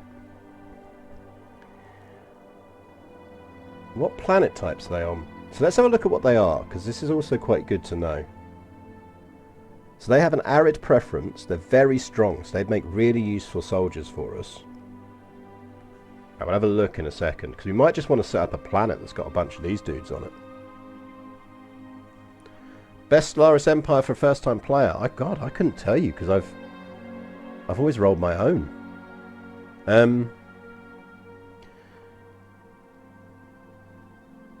Kind of depends on what style you want to play. What I would say is avoid playing any of the specialist game types. So don't play a Megacorp, don't play Lithoids, and don't play robots.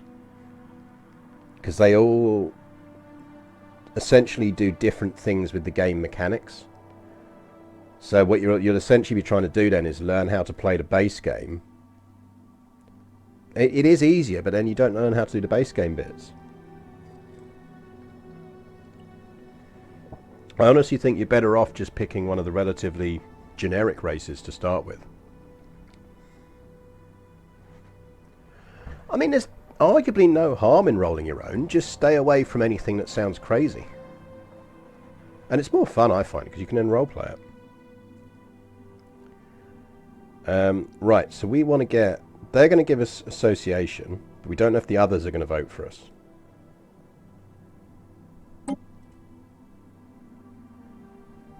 But I mean, there's genuinely no harm asking. Because there's no limit on it.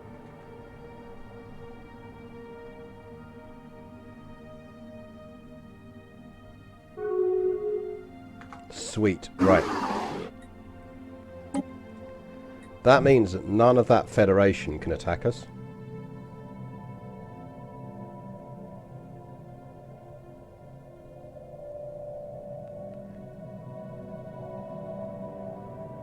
Yeah, I mean, UNE is if you're going to just play a pre-roll, that's your kind of baseline one. But honestly, I would just say pick stuff. If you were looking for traits that want to make your life easy, consumer goods is always the thing that screws people over. So I would genuinely take the thing that uses less consumer goods. The thing that people struggle with is realizing that it's not just a flat thing of using these. So actually you'll have some buildings that will use other resources. So if you want alloys, these, whilst you can find them on the map, the primary source of your allies is going to be turning minerals into alloys. But you're also going to be using alloys for building. So it's that element of working out what's going on. But yeah, I'd say go UNE, the human or the human militarist ones, if you want kind of just a baseline easy. It kind of also depends on what DLCs you've got. Because if you're just running without the DLCs, definitely just go for like the UNE or something like that. Right, we've got association status with these guys. We might as well form a commercial pact with them.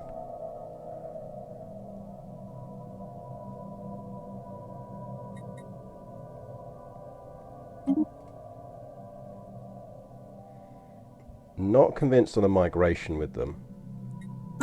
The thing is, I think we're going to end up terraforming a lot of our worlds.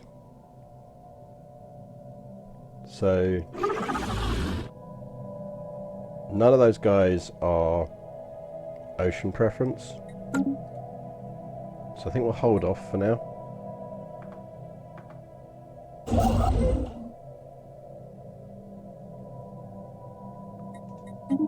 Space charts updated. Right, anything else around here to survey? No, so you need to start getting back and doing those.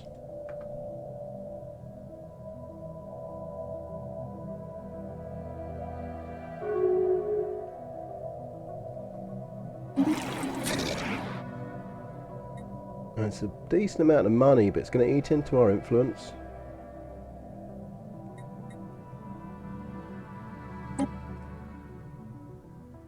At least we got it. I don't think we want any with the others, there's just no need for it at the moment. Yeah, maybe go Commonwealth of Man. I'd probably go Commonwealth of Man as a starting race.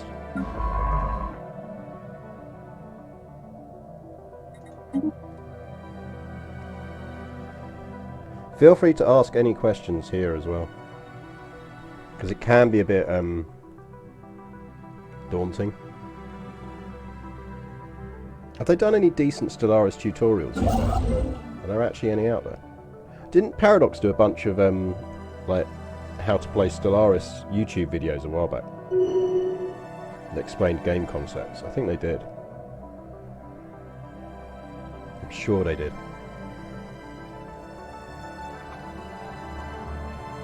I'm sure I remember them doing that.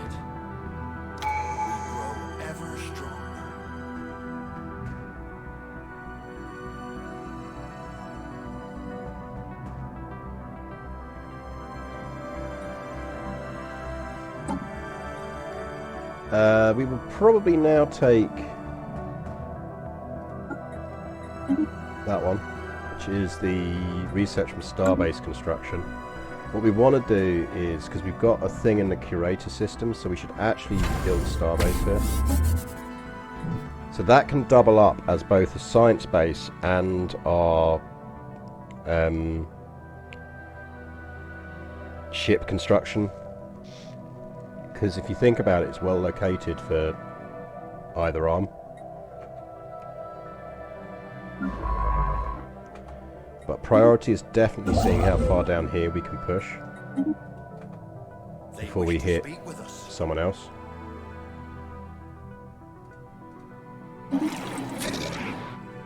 It's not worth it. There's only like one of each we can all learn. Is that more drones? It is more drones. Right, we need the fleet. We need to get the fleet up to the strength where it can take on the drones. That's next goal. Because we're essentially getting to the point where we're boxed in by drones.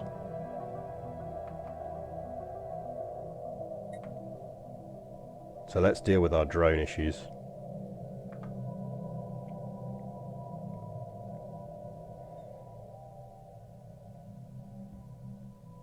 Yeah, intelligence, nice. Unruly, strong, communal. Yeah, no, it works. Like, science boosts is really useful. Energy boosts I prefer because I tend to run large fleets, which means the pull on my energy credits is higher. But it's not. There's no. The beautiful thing about Stellaris is there's no right or wrong way of playing it. We should get that second planet colonized sooner rather than later. What have we here? Yeah, you might as well research that.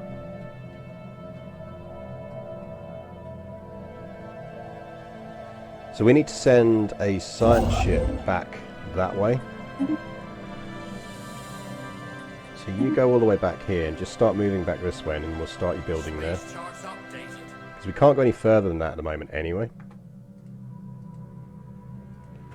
So actually we should just go there.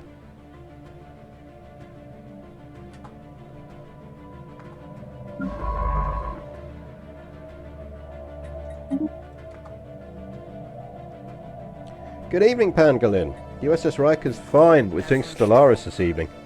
As new DLC's just dropped, so...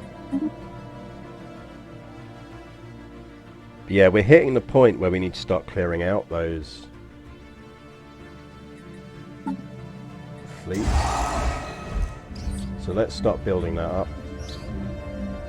Our sensors discovered that the ship remnants on 91F893 got there in a peculiar way. The ship seemed to have been intentionally driven straight into the asteroid, probably from light years away, to test the accuracy of the designer's thrusters. As we deep scan the remains, we pick out one ship in particular, it seems to... So we can get either 3 alloys as a permanent boost on that planet, and yeah, we're going to get the 3 alloys. That's thrusters, which is a one-off discover. Evening, Bamboozle Ballet. Ahoy indeed. Like, 1 tech versus a permanent ongoing 3 alloys bonus. So we're still early in this game. Think of it as kind of galactic survival with some interesting narrative on top.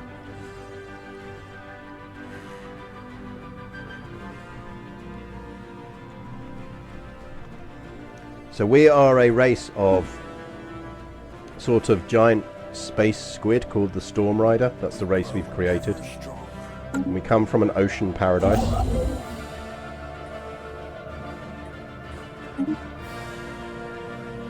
So I think we will build there just to lock it in.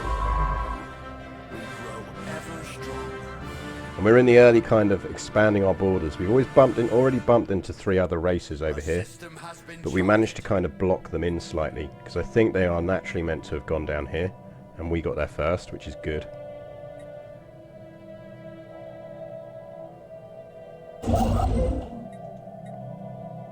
Actually, I'll tell you what, we're going to build... Let's get that planet colonized before we do anything else.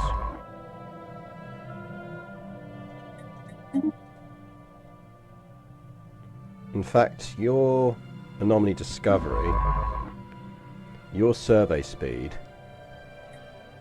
Can you get past there? We probably can get you past there. If we take you off of evasive and move you to there.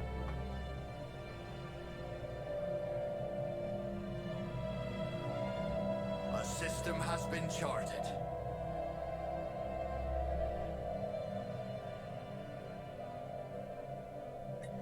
Yeah, politics has kicked in, so we have 3 factions at the moment. We have the Academy of Technologists, and they seem to be pretty happy. They are happy-ish because what are their 3 deciding things? It should tell us here what the issues they care about. We are allowing AI.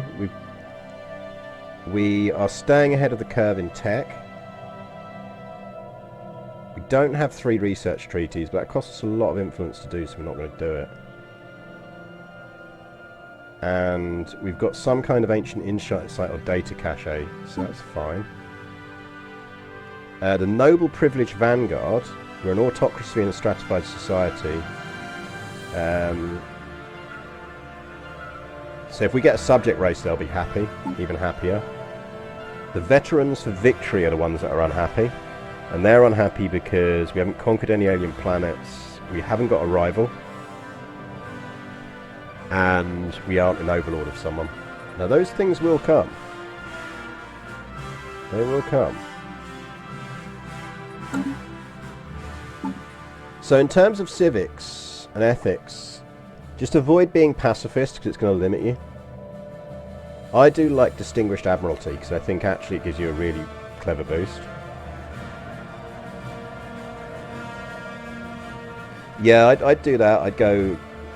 You could do a mild version of what I've done. So if you go authoritarian and say militarist, it's useful. And if you stay on the inner tree, you're not going to lock out any things. The other thing is to think about is, which is up here, is Empire Sprawl.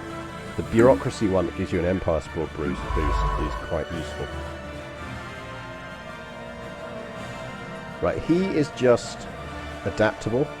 So what we're actually going to do is send him all the way back to Okeana and tell him, Okeanos, and tell him to assist research.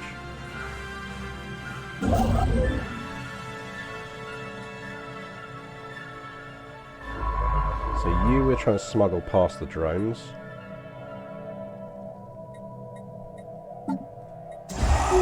Two more ships in that fleet. So I reckon if we do some manual steering, we can get around these drones.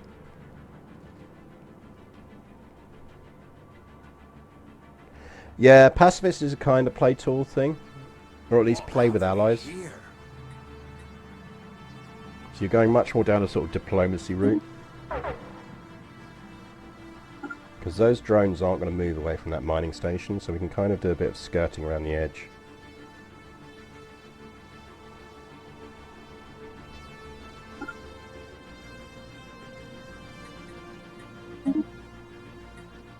Right, go survey that system down there.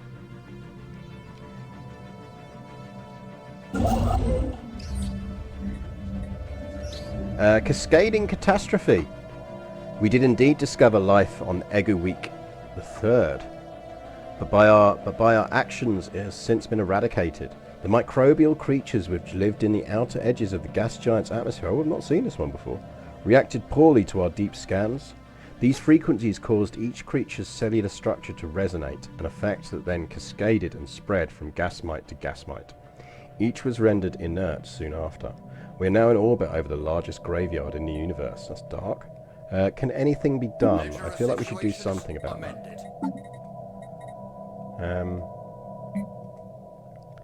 So it's going to cost us 2,000 physics. And needs a ship in orbit. Let's give it a go. Research project.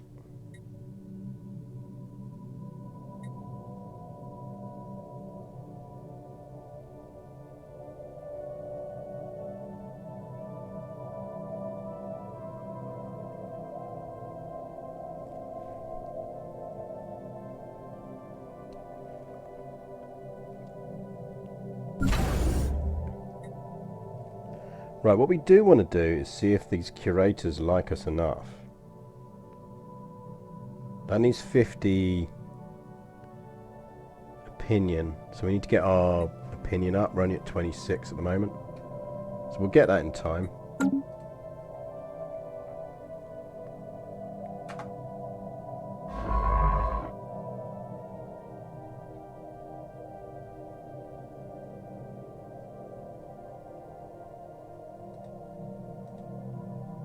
Now the big question here is whether this is going to be worth another jump.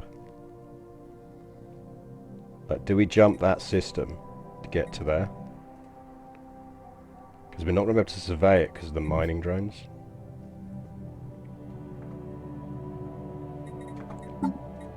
I mean, we could...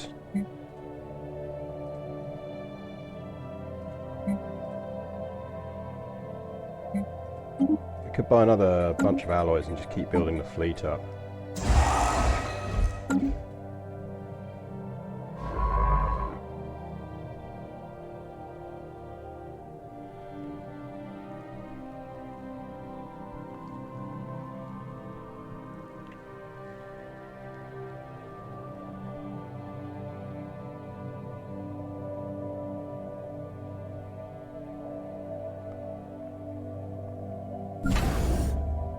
Yeah, you can kind of lure people into attacking you, but it's like, it's just a lot of effort. Pacifist runs I've never quite got.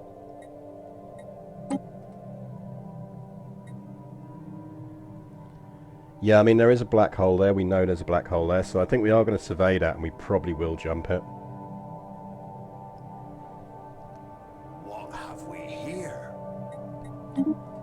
Assuming it's still available.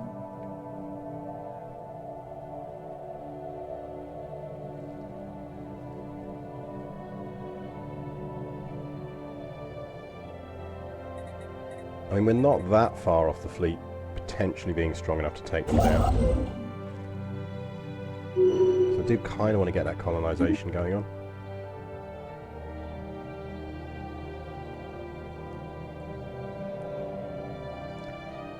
Terraforming candidate discovered. Our detailed survey of Balbos 4 has revealed that it may once have supported life in the distant past. There are significant deposits of frozen water at the polar ice caps and beneath the planet's surface. There exists a network of valleys suggesting that water may once have flowed freely. Terraforming this planet would theoretically be possible. We do not yet possess the technology to accomplish the monumental task within a realistic timeframe. We grow ever Pacifist runs never got stairs pointing at Spain. That's not a pacifist run. Different type of game. Different type of game.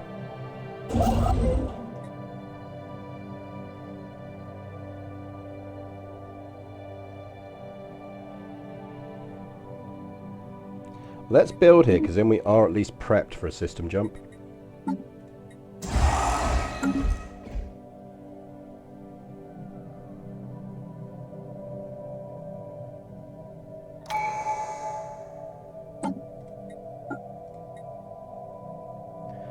Do we wish to adopt Polytechnic education? Leader explain and later higher cap. Yes, we do.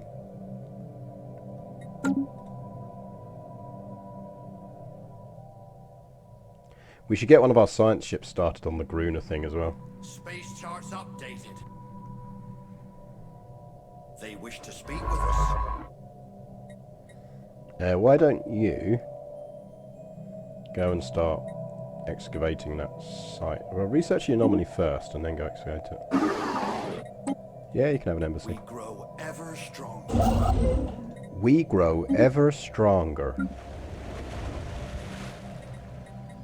We're still... I do like those anglers. Those anglers are really useful. Give me 2 more angler districts.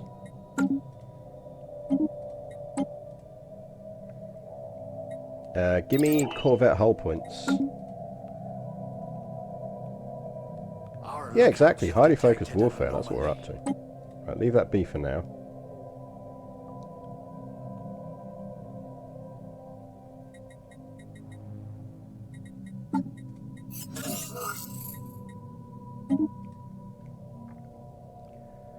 It's got exotic gases, so I think we are probably going to jump.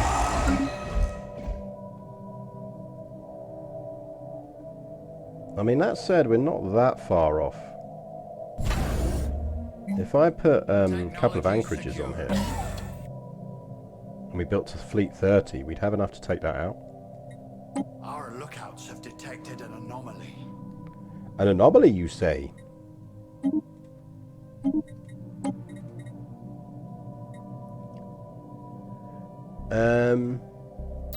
I think probably want food from anglers.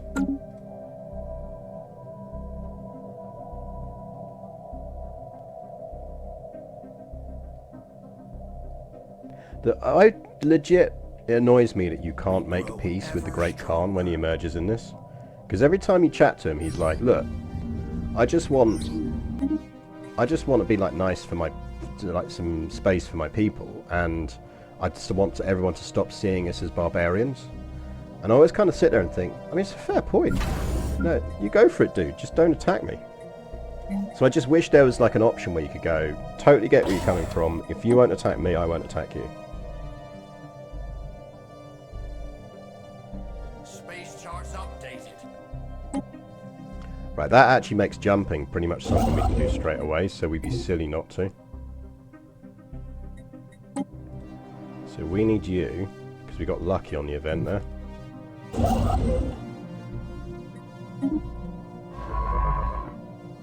If we're really lucky, that system is still free.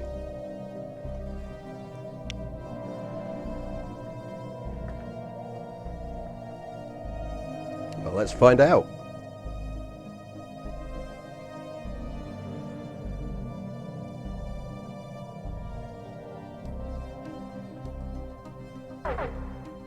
Hey, Sephinated. In my current game, I killed the Khan and added their new leader to my Federation. Yeah, I mean, like, totally can. Me and Tahara's had a really interesting one where we were doing quite well in the galaxy. And then the Khan manifested in the Marauder people that had gateway access to one jump from my home system. And they just absolutely murdered us. He murdered us just because we had our armies. We were fighting another war on a different front and couldn't get anywhere near it. So we just had to declare tribute. Like, we just went right tributary of the Great Khan and just had to wait for him to die. Which I like that you can do that. That's the beauty of things like Paradox games and that, is they give you those kind of gentle fail states. Like, I don't think Stellaris is the best for that. I think it's actually one of the ones where it's very easy to fall behind. Ship hard points would do.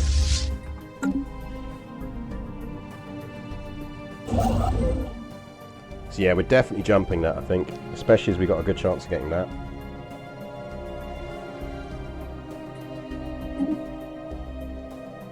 Space charts updated. I mean, frankly, if there's another one down here, we can knock in all the way down to there, which is a hell of a bit of territory to have. Oh, we got the shrine events.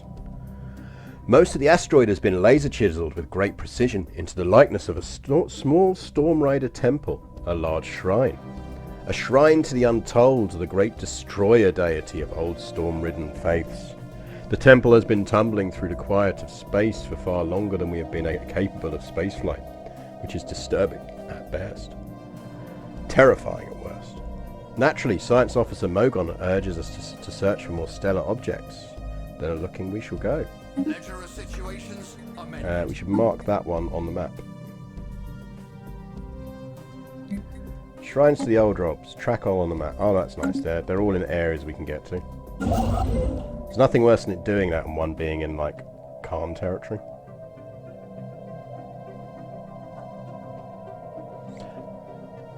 I ended up in a military federation with the Khan at post-Great Khan. It was pretty sweet. Pisses everyone off, but at that point didn't care.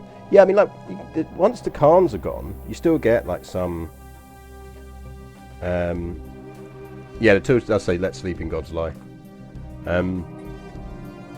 Like, again, it's what I like about Stellaris, is the whole kind of, like, you get the different levels of sort of calamity. Different things at different stages of the game. Right, we can now go up to 28 ships. Which does mean we're going to be at the point where we can start dealing with, things. But I still think we want to get that colonized. Because we are still only on one planet at the moment. I had that in my CK3 Island run. A huge Viking army turned up. I could pay them 200 gold to just leave. Yeah, I mean, like, when you've seen me do it in CK3 with white piecing out of wars, sometimes you just white piece out of the war, or you turn around and go, actually, that's for this county, have it. Like, it's going to destabilize me to do it, so. We grow ever stronger. Oh shit, they want me in their federation.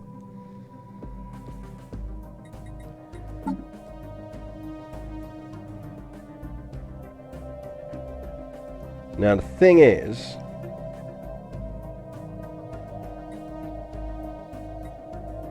they're stronger than me. They've got a larger fleet, their economy and tech is equivalent. I feel like we don't want to... Oh, so this is tricky.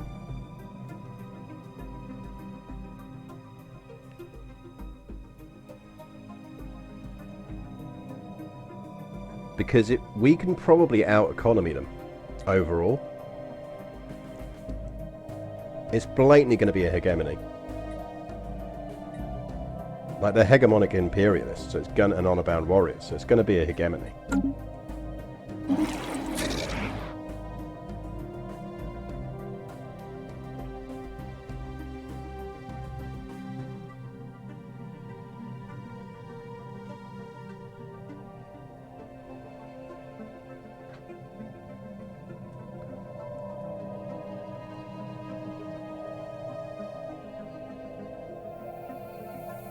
So the disadvantage of joining this is obviously we're going to take some penalties in the short term because we're not going to be strong enough to take over the hegemony, which is why they're letting us come in. Because hegemonies favour the strongest member. But the advantage in the long term is if you look at the races, they're boxed in. And I'm going to take a punt that something's boxing them in round here as well, because we've not really seen them grow. Whereas I'm not boxed in. So my growth path is just going to continue. Which means at a certain point I'm going to be big enough to take over that hegemony and be in charge of it. And essentially at that point I've just acquired 3 free vassals. So I think for the short-term pain of being a lesser member of a hegemony at level 1, I think I win out in the long term if I say yes to this. What do you think, chat? I think it's legit to my advantage to join this hegemony. Counterintuitive as that is.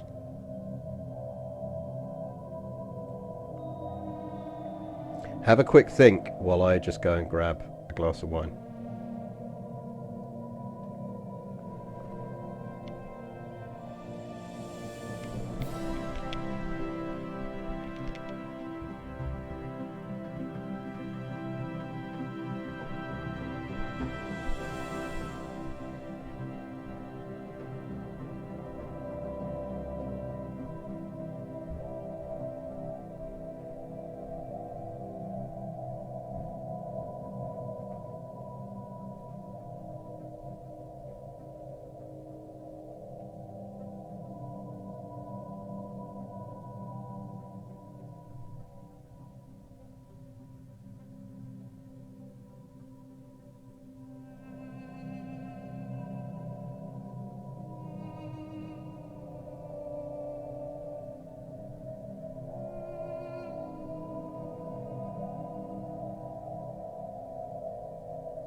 Right, sorry about that, chat. A bit longer than expected. I discovered a little stray kitty waiting downstairs patiently for some dinner. So she has been issued a dinner.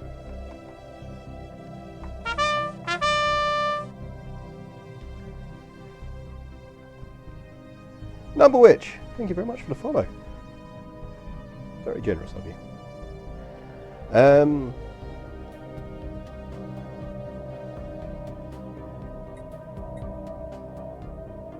Let's have a look. Can you be leader of the hegemony if you're not a monarchy? Pretty certainly can. I'm sure I have been. I think you can't be if you're a democracy. But I am not. I'm a military dictatorship. I'm essentially the same as them. I'm a military junta.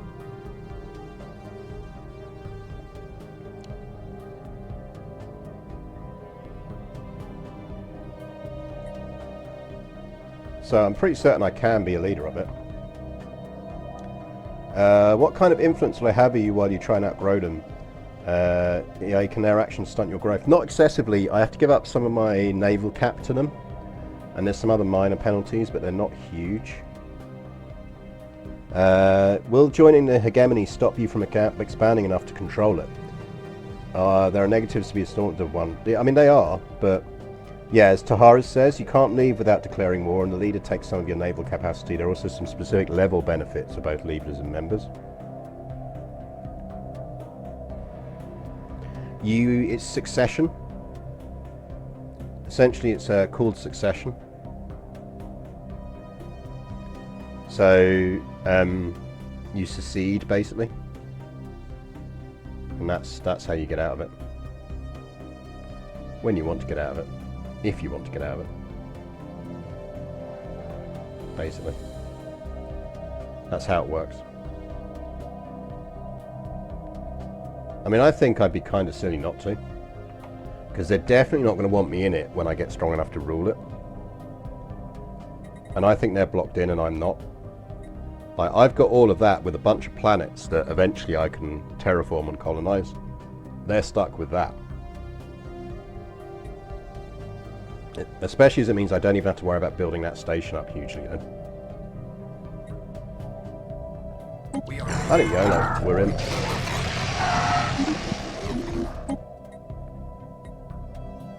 We're going to get a bunch of influence now from meeting a bunch of people as well. Like, for that alone, it's almost worth it. Yeah, look, they're boxed in on this side. And those guys are going to border us over here. So actually it works out, because we can now race down here to get to that choke point.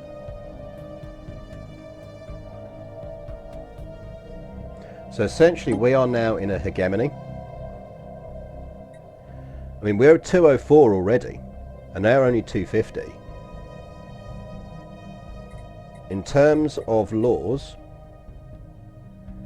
succession type is strongest, which is what we want. And the succession power is diplomatic weight. So if we boost our diplomatic weight, we're going to get that pretty much.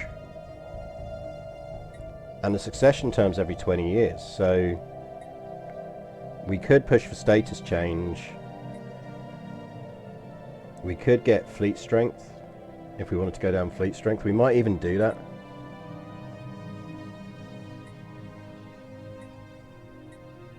So right now it's minimal. So, like, you've seen that we just gave up about 5% of our fleet thing. When we get that, we'll get some perks that you can unlock. But I don't think we'll push on the perk unlocks yet. They've also been building a Federation fleet, which is good, so we'll take that over when we take it over.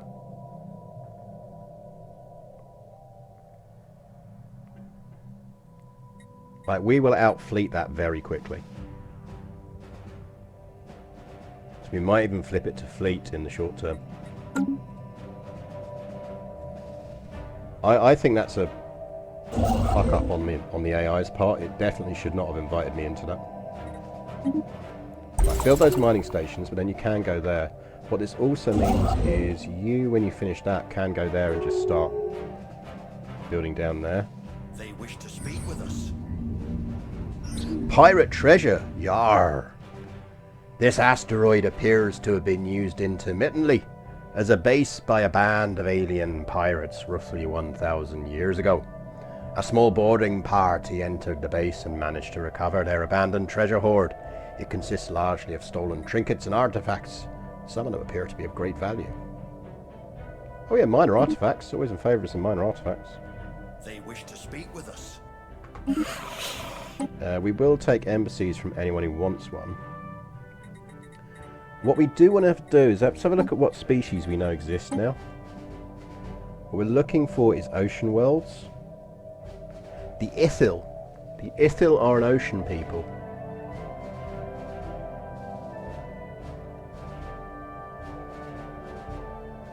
Wouldn't mind the Prime either. Where are the Prime?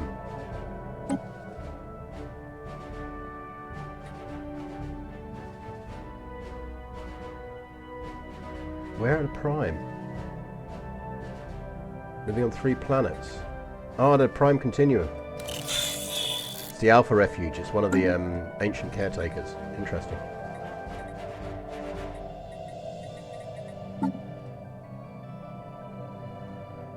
So the Ithil are their lithoids, though I don't really want any lithoids. Lithoids eat minerals, not food, which tends to complicate things.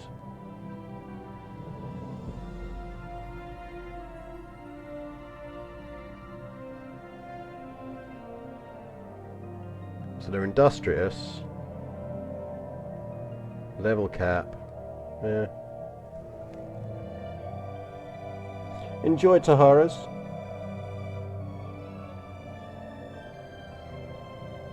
Yeah, I mean, that's the thing, is essentially the AI is sitting there thinking, well, we can add him to the Federation as with a similar ethics. And you're like, yeah, you can, but I've got space to grow, you haven't.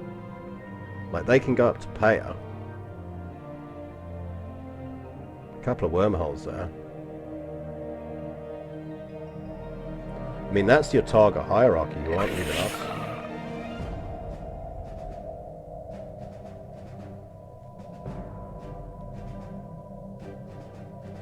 I kind of want them to have association status for now, because I don't want someone else eating them before I can eat them. They'd make a really interesting subject race. I think we should get some spy networks built on them.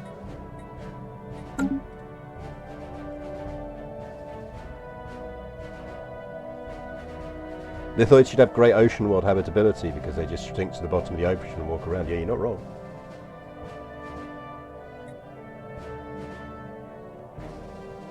Terraforming is definitely our priority. Right, you go do the rest of that event because it gives us a bunch of energy credits at the end, I think.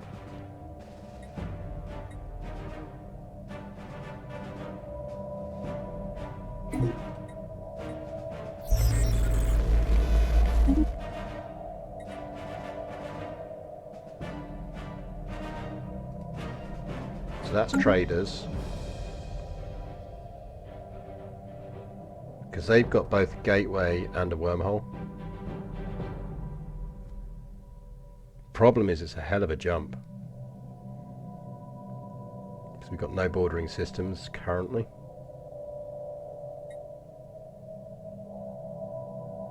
But we'll see what happens.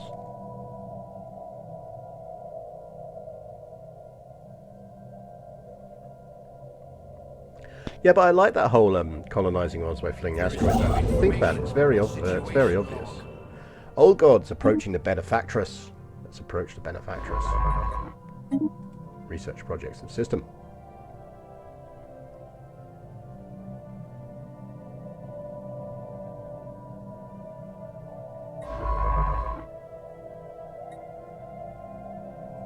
Is he still trying to save? Yeah, he's still trying to save those creatures that we found. Have we here?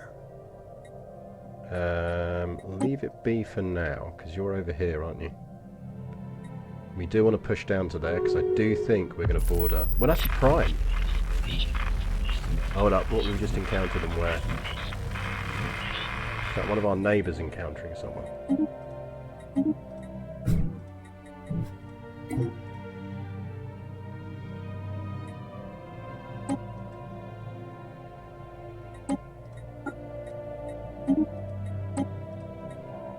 Right, that increases the priority of getting over here with the thing. If there's someone lurking around there, we need to get over here and lock that in fast.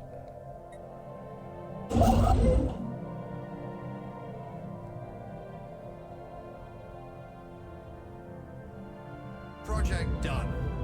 Not so special now, was it? It was not so special.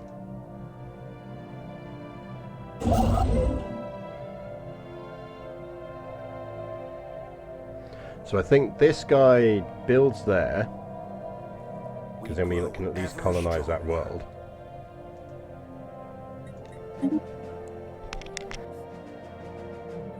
And then we're going to sweep him back out round this way to lock in that arm.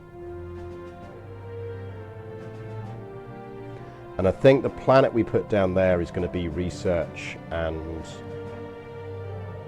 bureaucracy.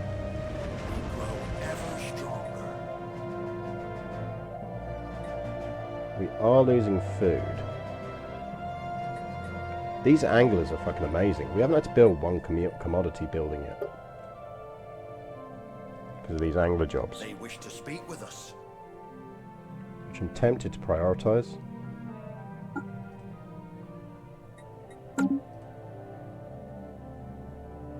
We don't want migration treaties with anyone.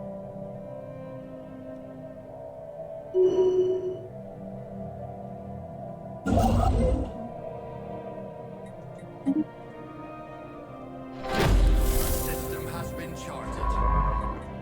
They wish to speak with us. There is new information in the situation log. Another old guard.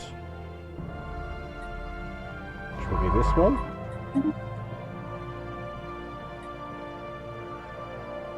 This particular music track always makes me think of Hearts of Iron. It's very Hearts of Iron-esque.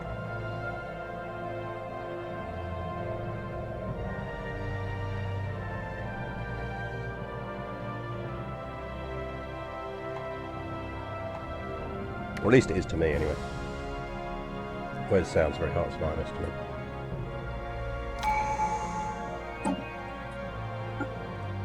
me. Right, that locks out that, so... do we get any new Ascension perks? So these are all standard, so normally I'd go Technological Ascendancy. But do we get anything new?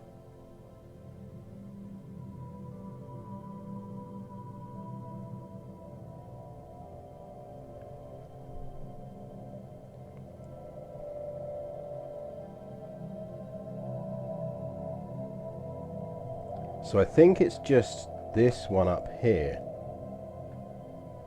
which you definitely want to take.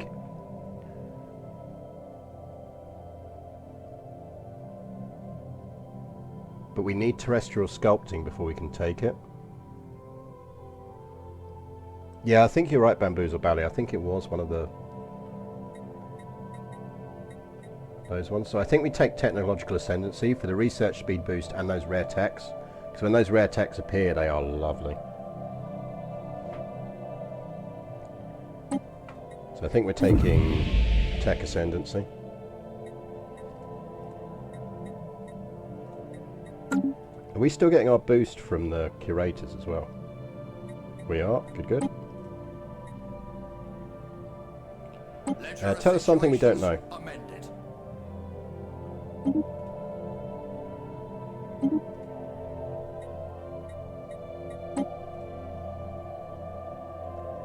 If we get a bit more boost on them, we can build a science station in there.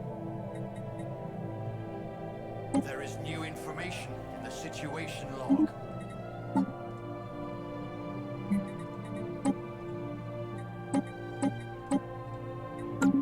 Always worth tracking them on the map. Right, some random shit going on up there.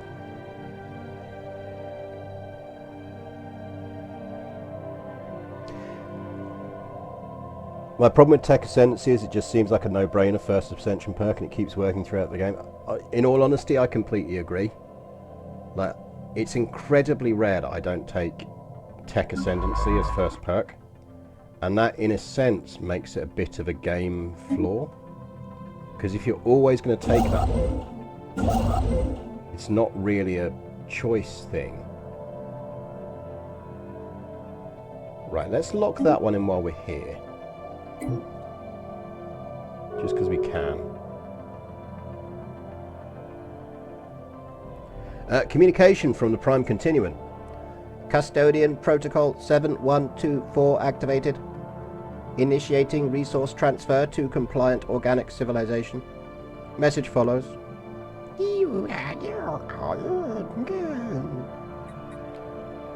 We graciously accept. Please give me free shit.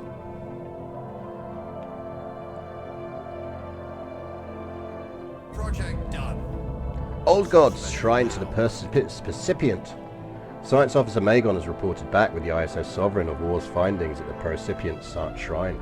They recognized early on that a text in some logographic script is inlaid in the walls, heavily distorted by layers of translucent lacquer. Initial attempts at unscrambling the text, relying on the raw processing power of the Sovereign of War's computers to reconstruct text from plain images, proved fruitless, as it was simply too distorted to place in any known lingual family tree. Next, the crew of the Sovereign attempted bombarding the lacquer with light of varying wavelengths and intensity, but no beneficial reactions were observed. Magon apparently considered physically separating the lacquer from the inlaid text, but realized that the strange glyphs would doubtlessly have been made misshapen to begin with, only to assume their proper shape when viewed correctly through the lens of the lacquer. Magon was about to call the mission a failure when, looking up as they irritably paced along the edges of the circular space, they realized that discrete lines of cohesive text were momentarily forming before their eyes, melting only away to only be replaced by new lines. Not long after, they had the ceiling, walls and floor imaged in a spiral pattern. Text from other shrines should help us piece all this together. Intriguing. I think there's only one more shrine left, which is actually that one. Right, this planet is getting colonized, even though it's a bit shit. Colonized with Storm Riders. What are we calling this planet, chat? Give me another liquidy name. This is probably going to be our bureaucratic and/or science planet. So we want something watery that fits with that.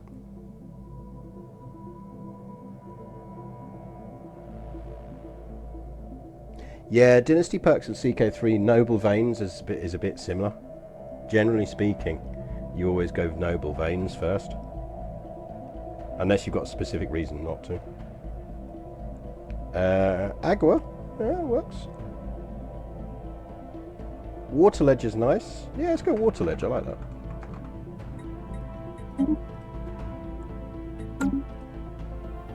So we are colonizing Water Ledge.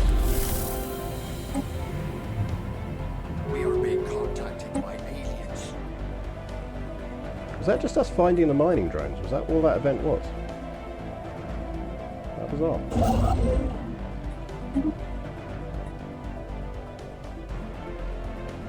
They wish to speak with us. We have locked in a whole chunk of the galaxy here.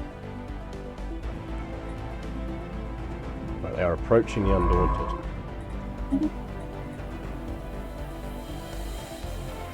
Because we're going to lock in all of this down to there. We'll stop there, because at that point we're already getting over our Empire Sprawl limit. They wish to speak with us.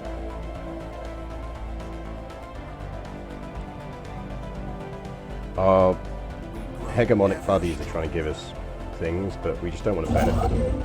We should be, once we get that planet up and running, we'll be able to start out researching them quite quickly.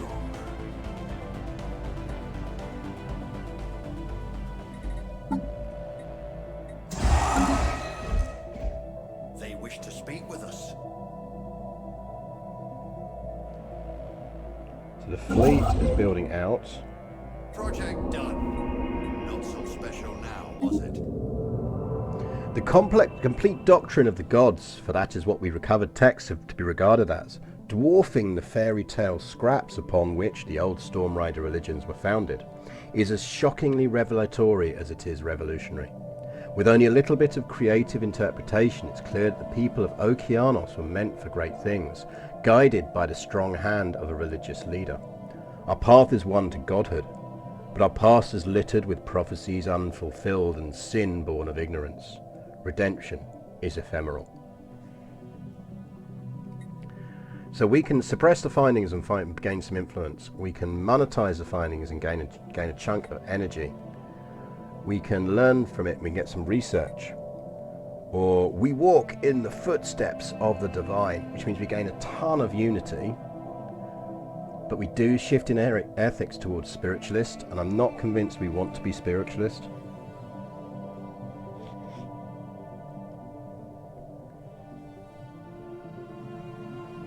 Oh yeah, no, love the culture novels. Player of Games is one of my favourite books of all time. I think Use of Weapons almost but not quite gets it. But that's because as a writer, I think Use of Weapons, I think all of Ian M. Banks' stuff is some of the finest stuff ever written. I dream of being able to write sci-fi as good as Ian M. Banks. And I'll never will be able to. Accession has layers to it, but just every time I read that book annually, you just find a new layer.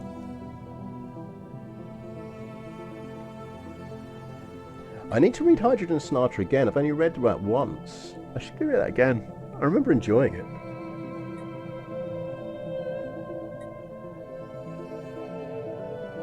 I do kind of... One of the things that makes me feel sad, like I legit cried when Ian M. Banks died, because he's one of my favourite authors. And I do think, because he was a big gamer, he would have loved games like this. A bit like how Douglas Adams would have loved the internet. I think we take the research. We don't want to be spiritualists, we can take the research. We don't need the money.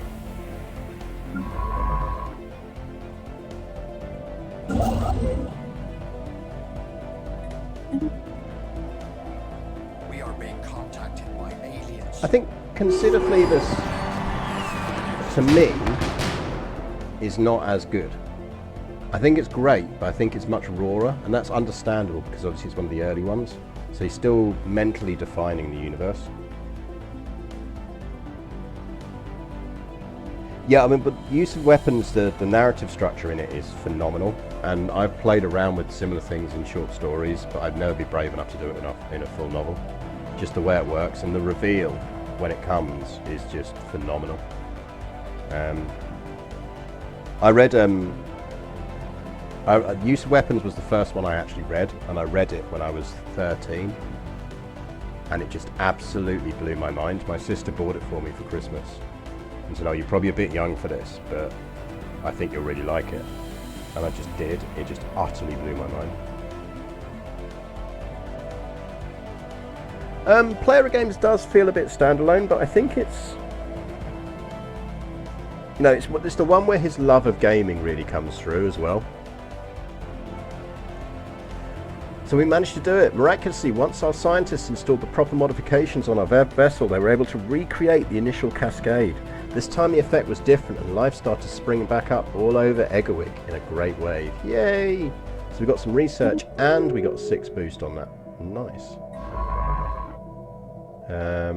Go have a look at that place. So you have done that. Go deal with that anomaly.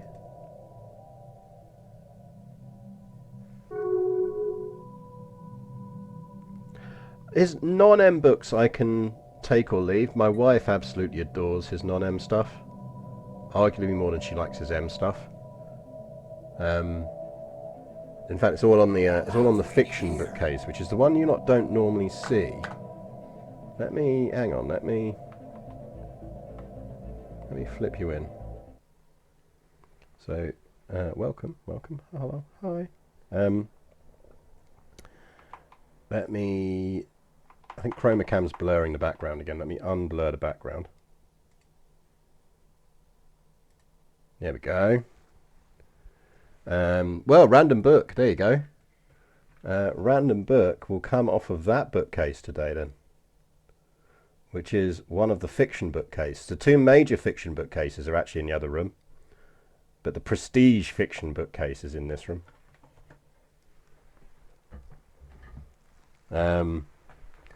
You say that, I think Song of Stone has charm to it.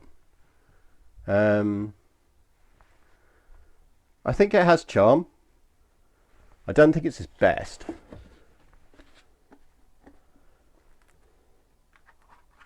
Yeah, there you go. I think one that is underestimated is inversions. I think inversions is way better, and I really love it. We've essentially got those two plots weaving in between each other, and the gradual realization, which it does give away at the beginning, if you know your grammar and spot a certain capital letter in a certain point, you spot it. But inversions, because there you go, my signed copy.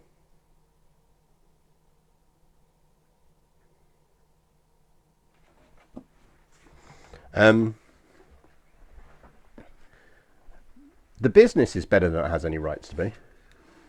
And I do need to read Transition. I've never actually read Transition. But I like Inversions a lot, but I think that's because I'm a historian and I really like what it does with the kind of the way it plays with history.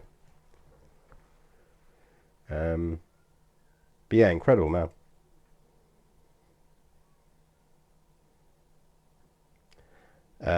Yeah, research that. Let's get you back on screen, back to main.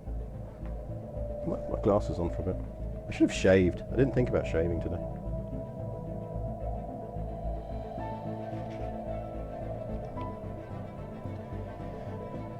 But yeah, I do have provisionally sketched out in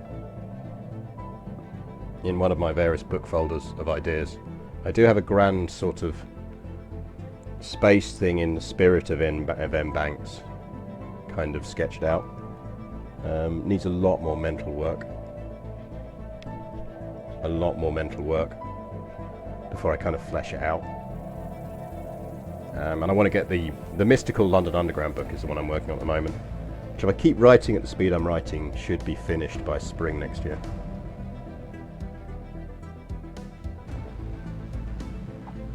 Which means, weirdly, you might even conceivably, depending on who picks it up and how quick they publish it, you could conceivably end up with that one coming out before the Brexit Tapes does, because the Brexit Tapes comes out in January 2023, because Unbound wanted to align it with the 5th anniversary of Brexit.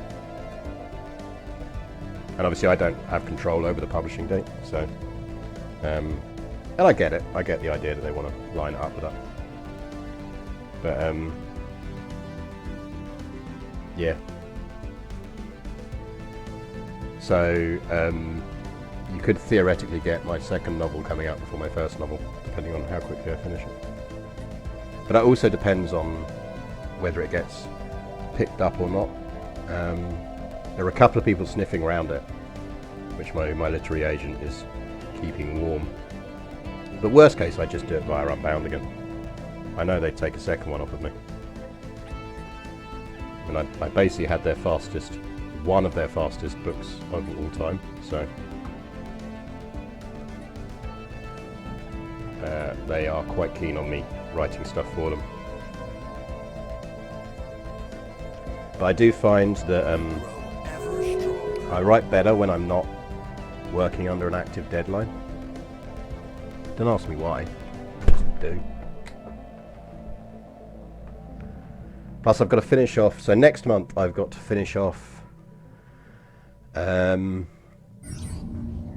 Companion. You know, I don't know if you know that there's a science fiction site called The Companion. They've commissioned me, they want me to write up a full article version of my thing about TIE fighters and X-Wings, and why TIE fighters are much better designed for the strategy role that they play than X-Wings are. They were like, we will pay you money to write that. And I was like, you do that. Absolutely pay me money to write stuff. The armed vessel discovered in orbit of Z-13742 is an abandoned military spacecraft called Nefri's Pride. Its light frame and evasion hardware suggest it was built for long-distance patrol missions, but it has since been retrofitted into a long-range stealth bomber. Records of the ship's comms reveal it was hijacked by a rebel guerrilla on its way to perform a strike against a secret concept called the Xvian Labs. Yeah, go to the lab. They don't play the same role. The Alliance couldn't use TIE fighters, doesn't have carriers. This is basically my point. I did a whole Twitter thread on it ages ago, which is with my military historian stroke strategist hat on. Everyone shits on TIE fighters and forget that actually they're essentially a space supremacy vessel for a fleet that has an entirely carrier-based, well, carrier and battleship-based sort of grand fleet strategy. So it's like the TIE fighter is absolutely perfect for the Empire and what the Empire needs it to do. It's like, oh, it doesn't protect the pilots. Like, the Empire doesn't give a shit about pilots. Human pilots are a free resource to the Empire. Like, the only reason they're not flying drones is because human beings are cheaper. But yeah, they want a proper written up version of that. I'm like, yeah, okay, fair enough. Pay me money and I'll do it. And they're like, we will pay you money. I mean, the X-Wing is a multi-role fighter. They wish to speak with us. That's what it is. And it's not even a very good multi-role fighter, because multi-role fighters by definition can't be that good. I mean, it's okay, but it's not great. But at the same time, it's what they had to work with. It's no different from the Moncal cruisers being their primary, the Rebellion's primary kind of heavy capital ship. You know, you've got refitted passenger liners as your main capital ship.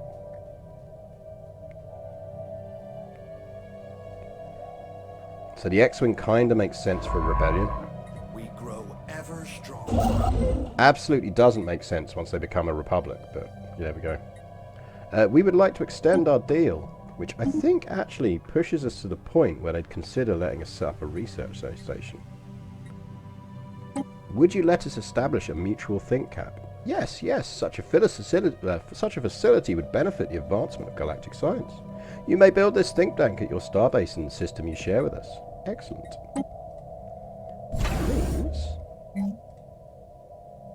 Curate a think tank, which produces 6665555. Isn't that nice?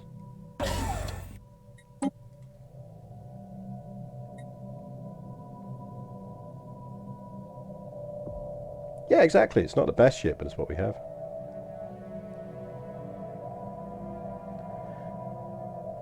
Also, why did I have to pick a race that requires food? Oh, you're playing Stellaris, Numberwitch.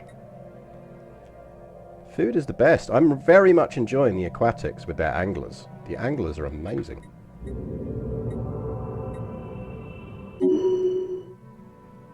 I think we just found an unexpected large planet. Right, we're going to go down there and across, because that will lock in that arm. I don't really want us to go further than that, because that is a bit of a stretch. They wish to speak with us. It's a jack of all trades, whereas a TIE has one role and there are a dozen of variants. Yeah, well, exactly. Which, if you think about it, makes absolute sense when you're the Empire and you've got to try and train so many different people. You want standardization. Discipline is critical to you if you're the Empire. Farming subsidies would be incredibly useful to us. Like, normally I'd take the population growth, but farming subsidies is more useful to us right now.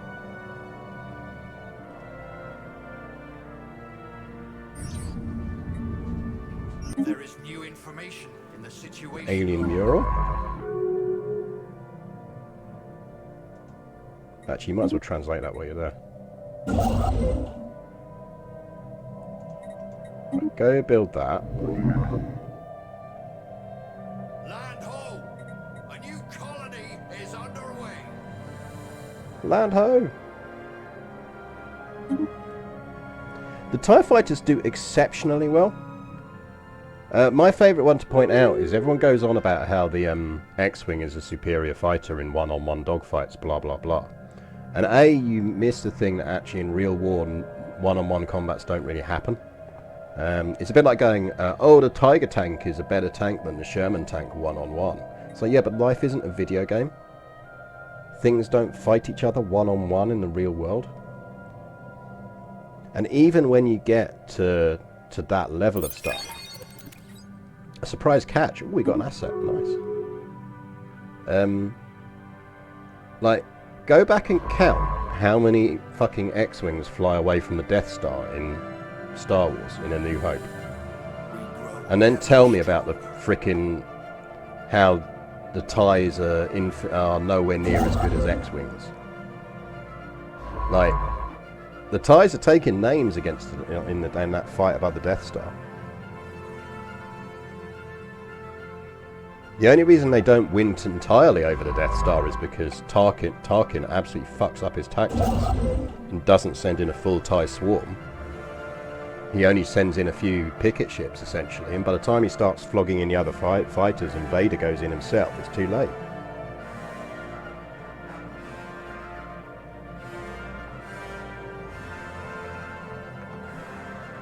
So yeah, anyway, someone is paying me actual money to have this conversation, but in print form. Which 12-year-old me would be like, how the fuck are you getting paid to do this? And I'm like, don't ask, I don't know. I don't think about it, or someone might stop paying me to do it. One of those things I think if I think about too much, it's not going to happen anymore. Ooh, we translated it. Got some experience and research.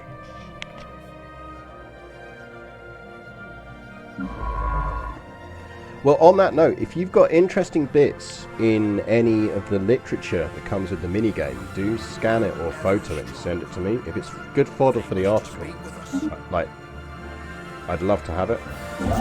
Because I never did the mini bits, so it's kind of not a thing I know. The system has been charted. So even just like stuff on whether a TIE swarm was really useful in X-Wing minis or things like that, it'd be really good to know. And if so, like, how does it stat out? They wish to speak with us. We should probably push down here, because these are... I know they're traders and not artisans, aren't they? Not as useful to us.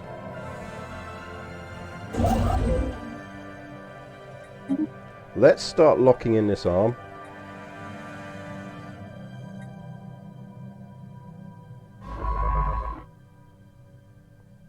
Probably shouldn't have done that quick enough. Ooh, an abandoned amusement park.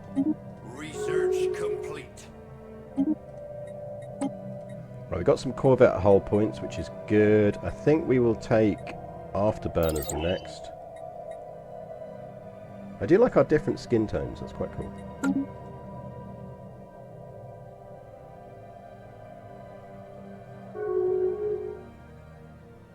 I've quite enjoyed a lot of the Disney stuff. I've been gradually watching all the Clone Wars things again, because it kind of passed me by the first time, and I've been quite enjoying that. Let's build more ships. Because we can technically go up to more capacity on that.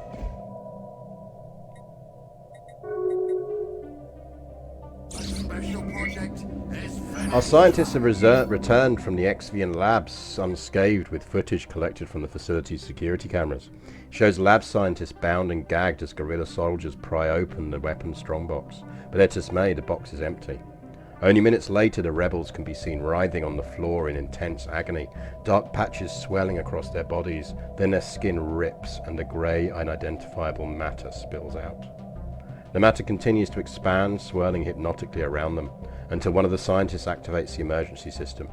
Sprinklers douse the room in liquid and an electrical surge passes through it, executing all living things. Here the footage ends.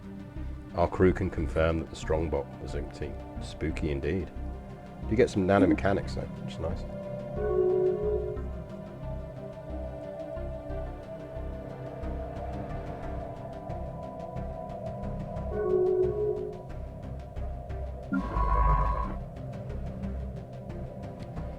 You might as well research that.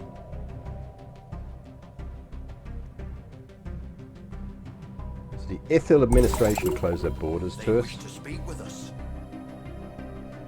Are you the Ithil? Where are the Ithil? System has been charted.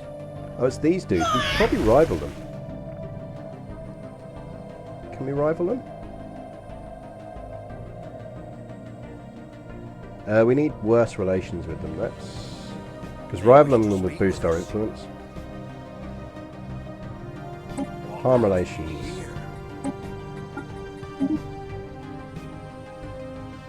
Declare rivalry. And it'll make our... because these guys rival them as well, so it'll make our stuff better. They wish to speak with us. So there's nothing more worth exploring over here.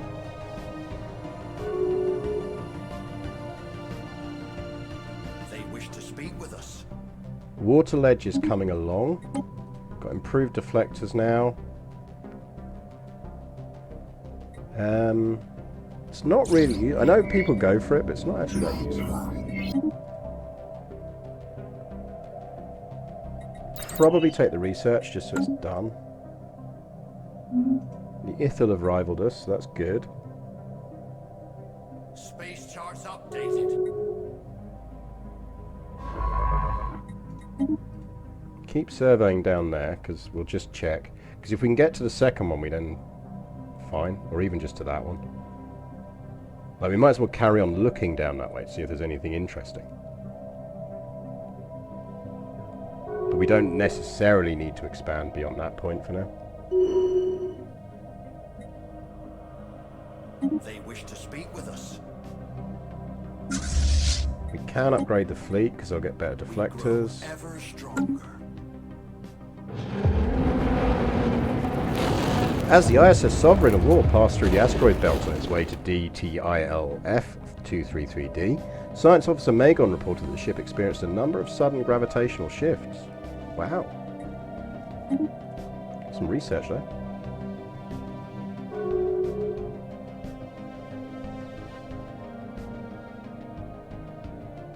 Again, one other thing people throw out is, oh, it hasn't got a hyperdrive. And you go, well, yeah, but it doesn't need one. It's a fucking lugged around the galaxy by carriers and essentially battleships with carrier decks. Why would you stick a fucking hyperdrive in it unless you're Vader, who is the equivalent of, say, a squadron commander tooling around in his own custom fucking Spitfire?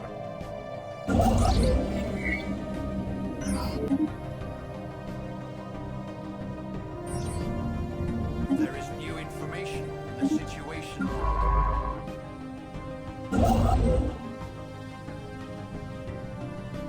But we won't spend our influence on that, because I do want to just lock in this arm first.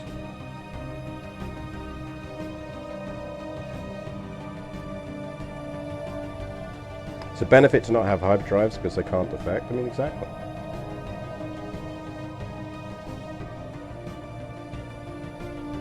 They wish to speak with us. What have we here?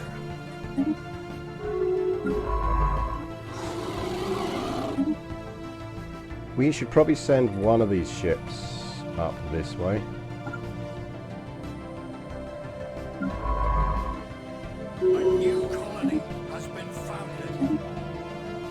Right, we have a new colony. Let's start building some shit.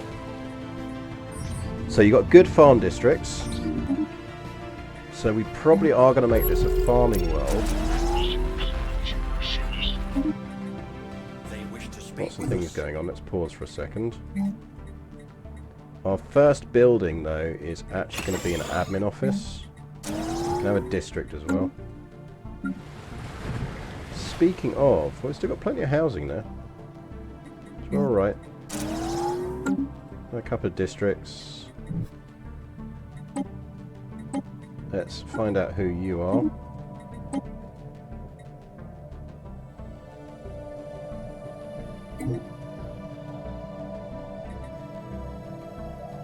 It's like saying a Harrier should have been able to fly to the Falklands. Yeah, exactly. Well, yeah, see, this is it. Half the Alliance pilots are former TIE pilots, so TIE training can't be that bad.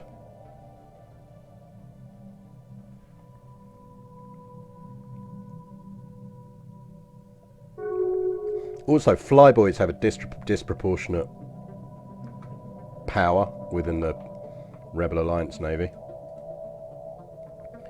Like, no fleet has ever done well because its fucking fleet air arm had a supremacy of opinion. I honestly think Akbar must have done his head in how much he had to listen to fucking flyboys all the time.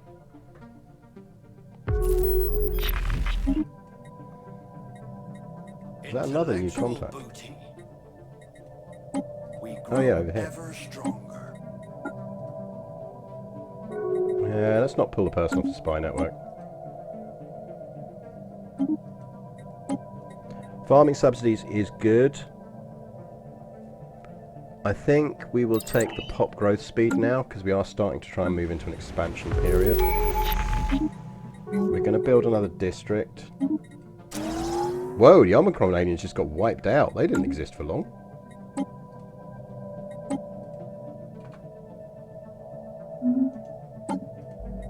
A special project is finished. Right, next up, what do we take next as our next track?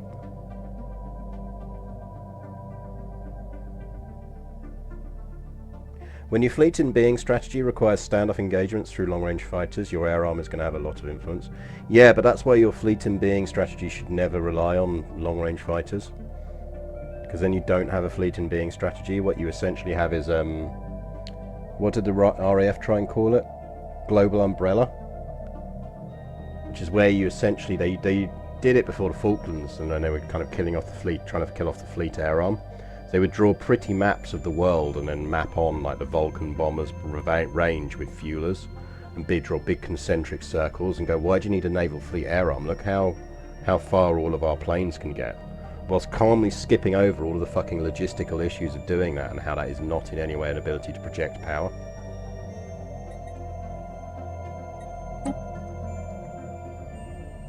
Right, so what do we want to go for our second tradition?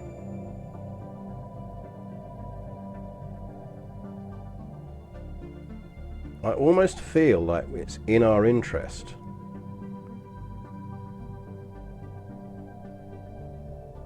to go diplomacy earlier than we would normally.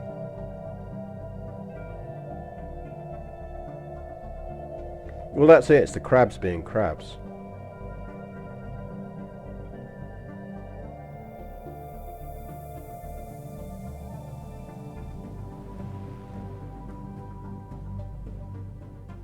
I mean, do we push for the galactic marketplace?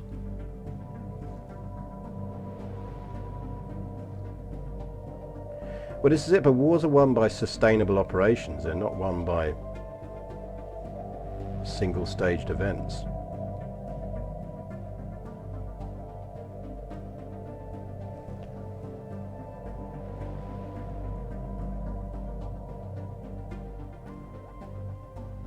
No, but this is the point. You're exactly right. I'm not saying that the X-Wing isn't a good fit for the Rebel Alliance. I'm saying that it doesn't make it, you know, in inverted commas, the better fighter.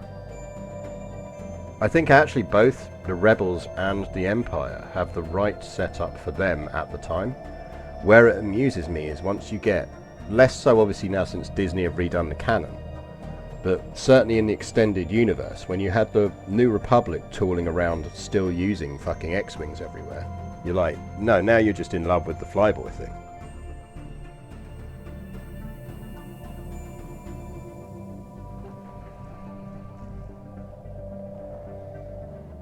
Like, the New Republic should have switched from fighters to a fleet in being model. Which I know is easier to say than do, but still. I mean, I kind of want to go supremacy.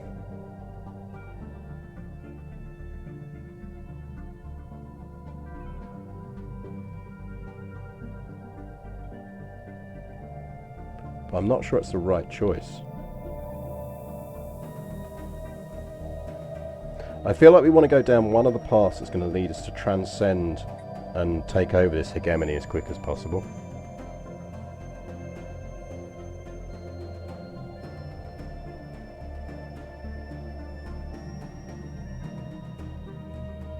And I think the things that will give us hegemony as quickly as possible are going to be supremacy or diplomacy.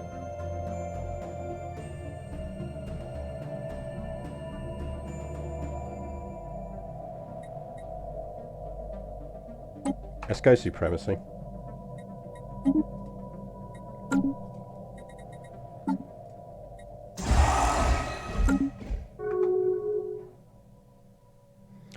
Yeah, sometimes you can't get them to abandon the weapons of lost. Oh no, absolutely. It's a historic and military problem. It's not new. Research complete. What you really want to do in terms of military terms is you want to win the big wars and lose the small wars. So a good example of that is at the end of, was essentially Britain not losing, but almost losing the Boer War, because it was still essentially trying to run Victorian era armies in a modern era.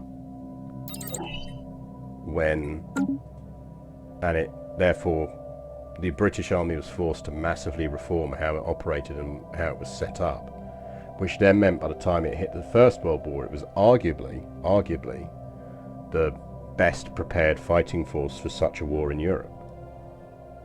Better than the German army was prepared for it, with the exception of in terms of how its sort of middle officer cadre was run.